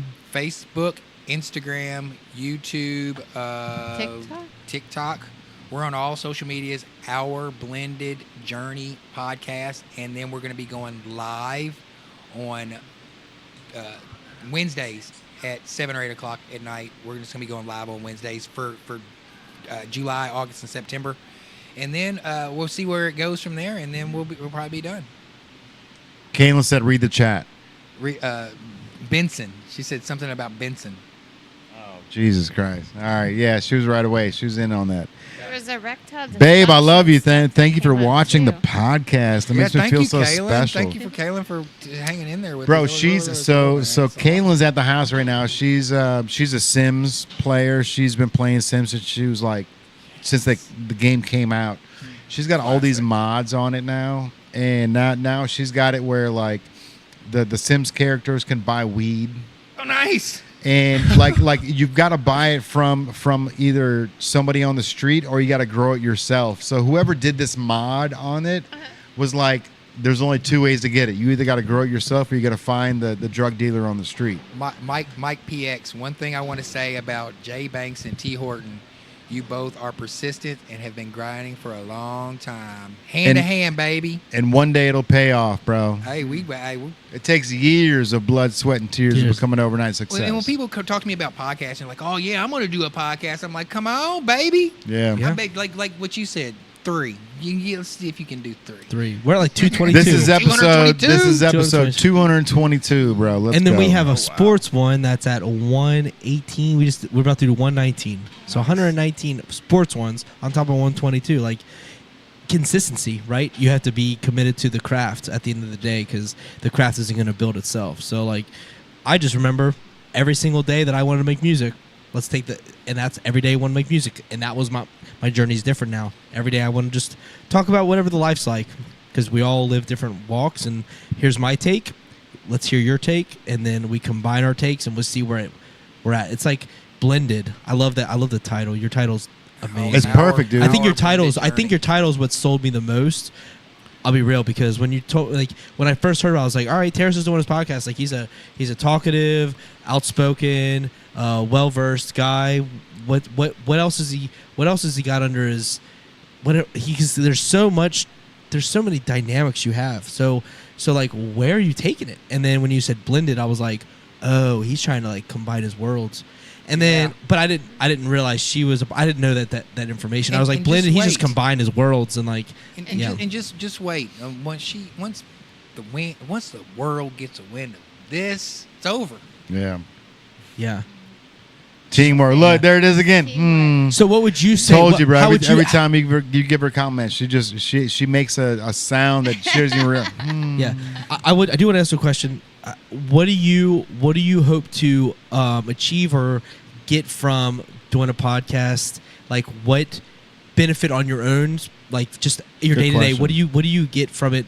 Not Terrace, but you. But what are you looking for based on your career and where is your head at?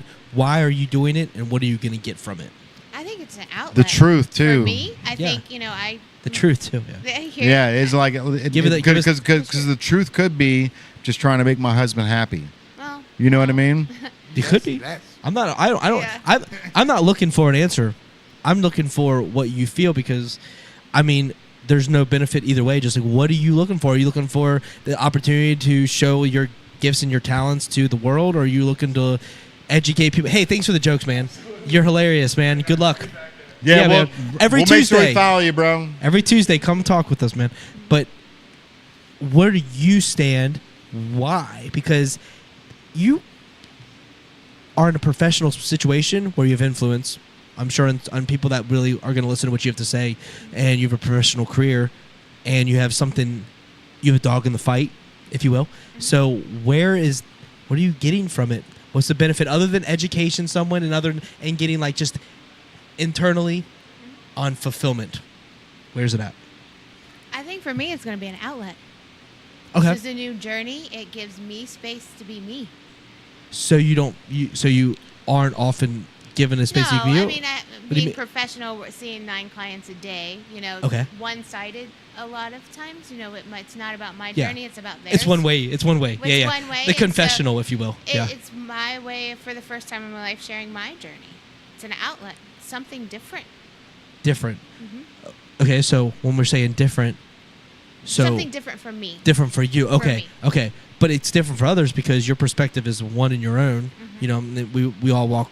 Well, we talked about different journeys. So And I think the other aspect is I have a couples therapist. I see how oh my gosh, working through the pandemic and the election was hell for mental health. And so, my hope would be we would be an inspiration for other people that have different ideologies in relationships and can make it work. And watch our struggles and learn from that struggle. Right. okay, so you hope for it. Why do you hope for that?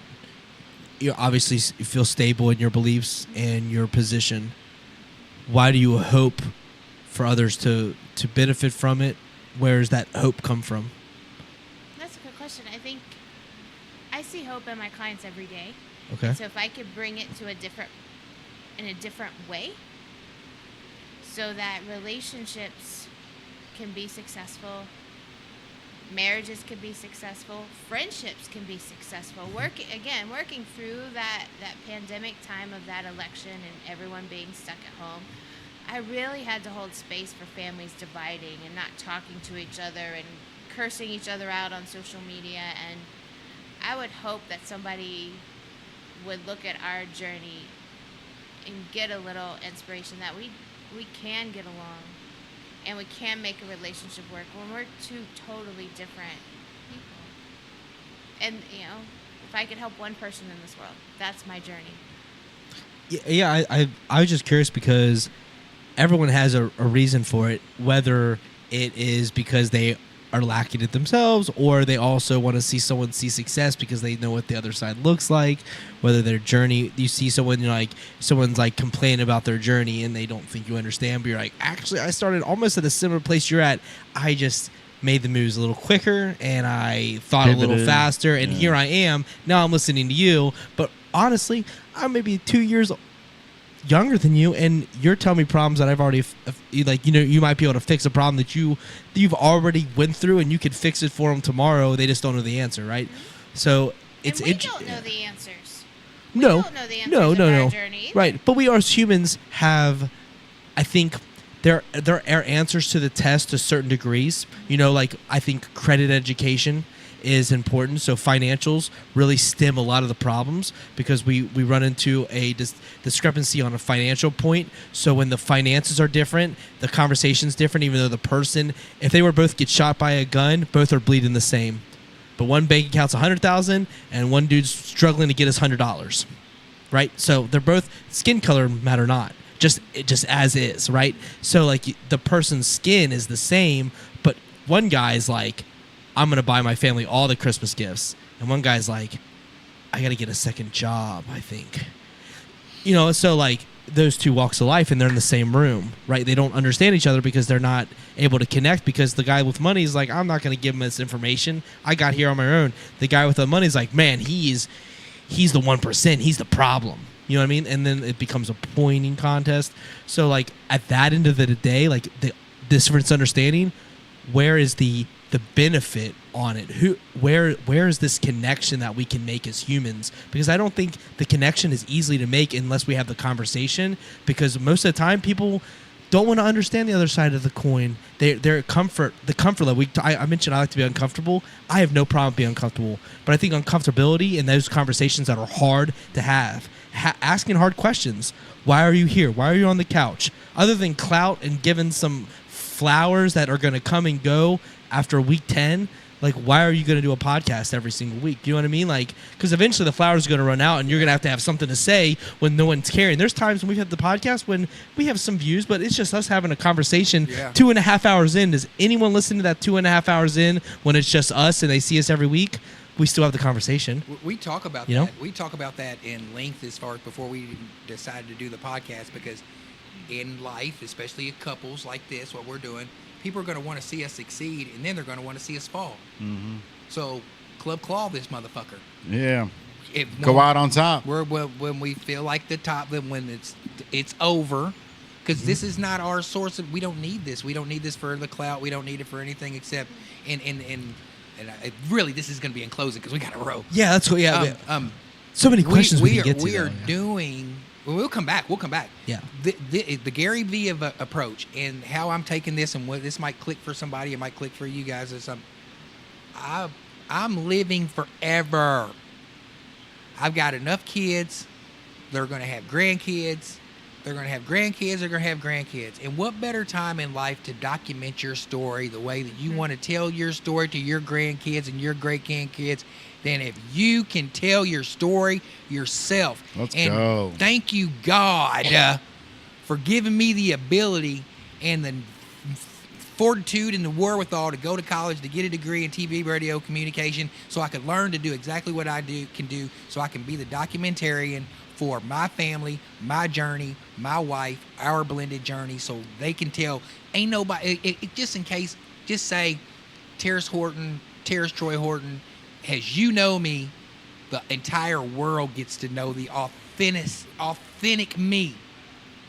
They love you. And then when they see it, and there's some lives could possibly get changed, and they got a chance to Martin Luther King me or Malcolm X me. Mm.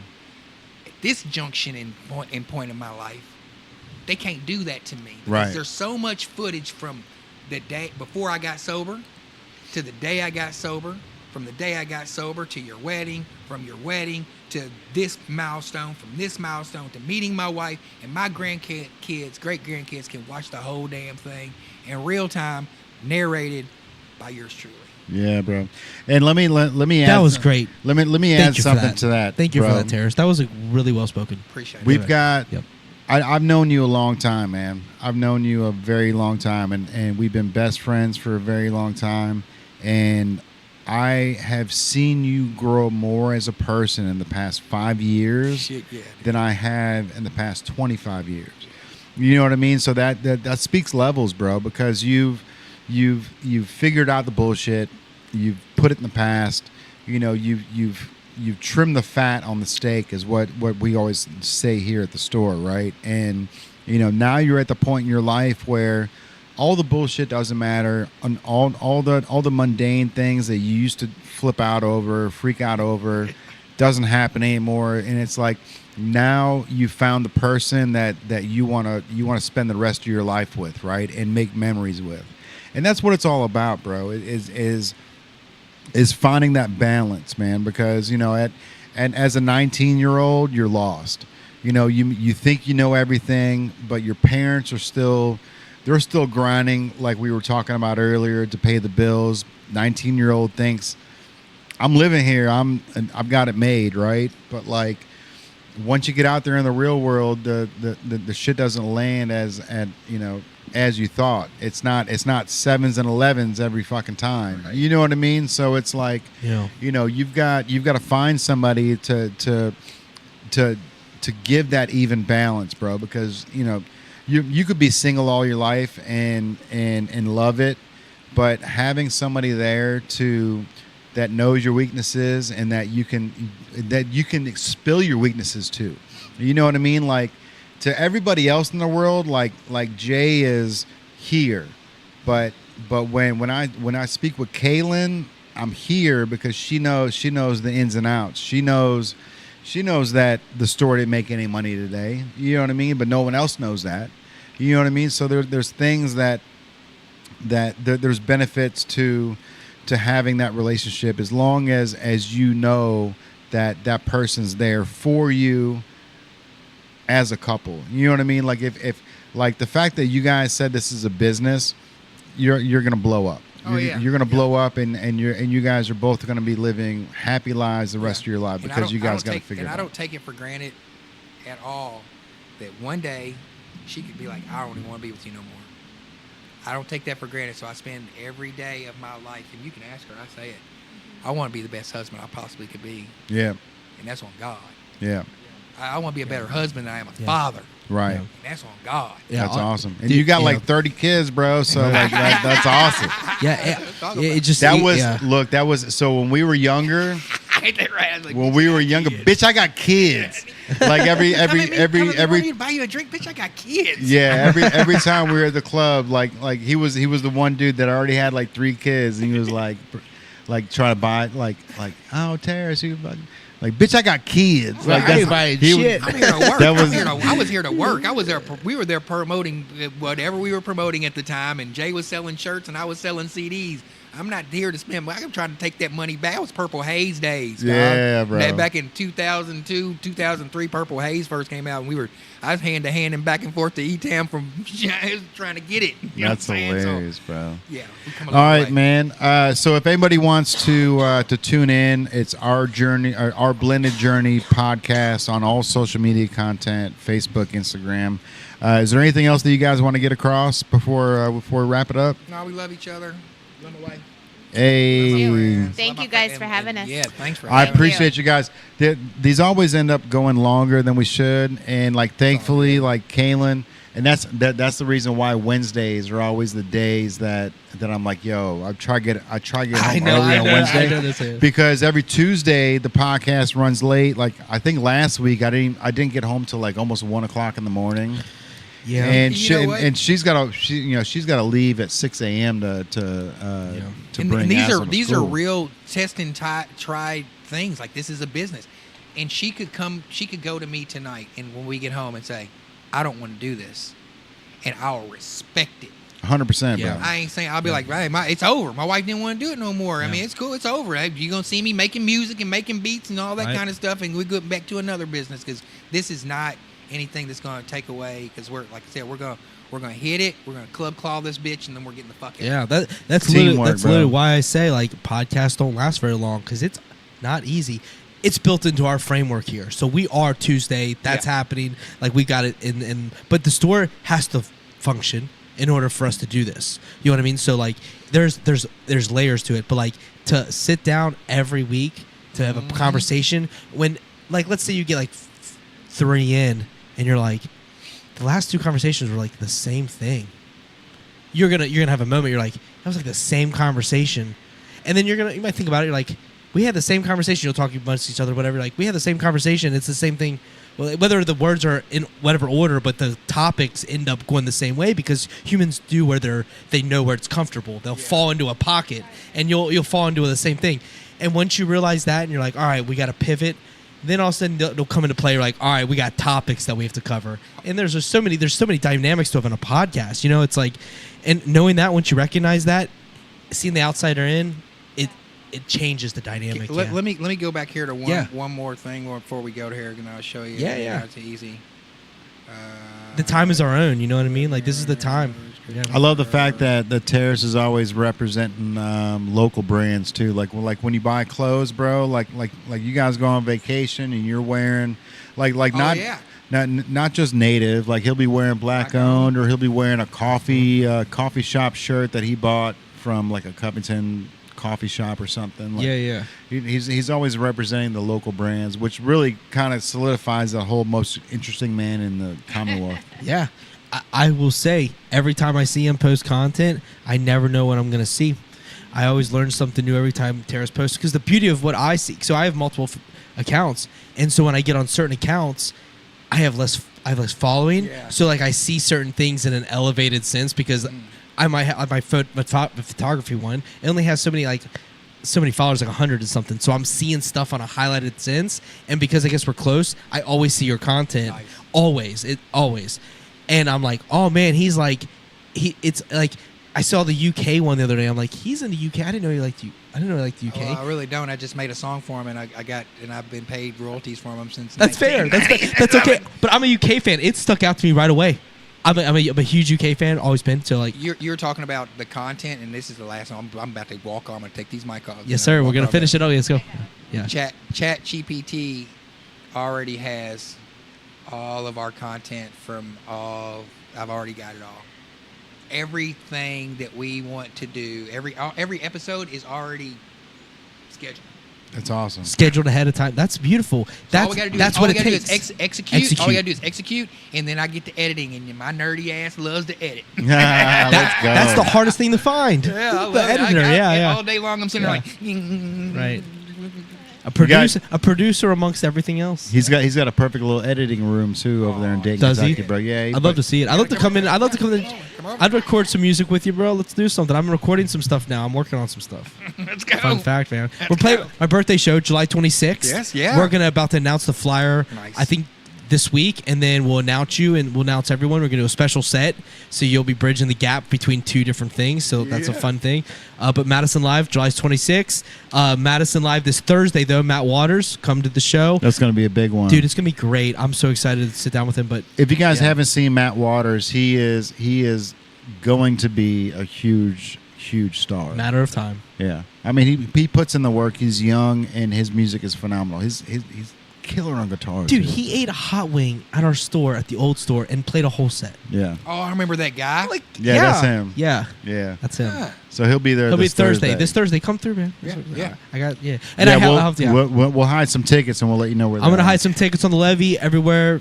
They'll be fine. If some random person finds them, good for you, and come to the show and enjoy it. And next month I've got a lot of good things coming, man. I'm excited for Beyond the Stage Live, Covington, Kentucky, Madison Live. We'll see you on Thursday, June 27th for Matt Waters. All right, this is going to wrap up another episode of the PowWow. Yes, sir. We got this, So bro. I appreciate you guys for tuning in. This has been another 3.5 hour podcast. 3.5 hours. Let's roll. We hit it right now. That's amazing. Yeah, so if you guys want to be a part of the podcast, comment below, DM one of us.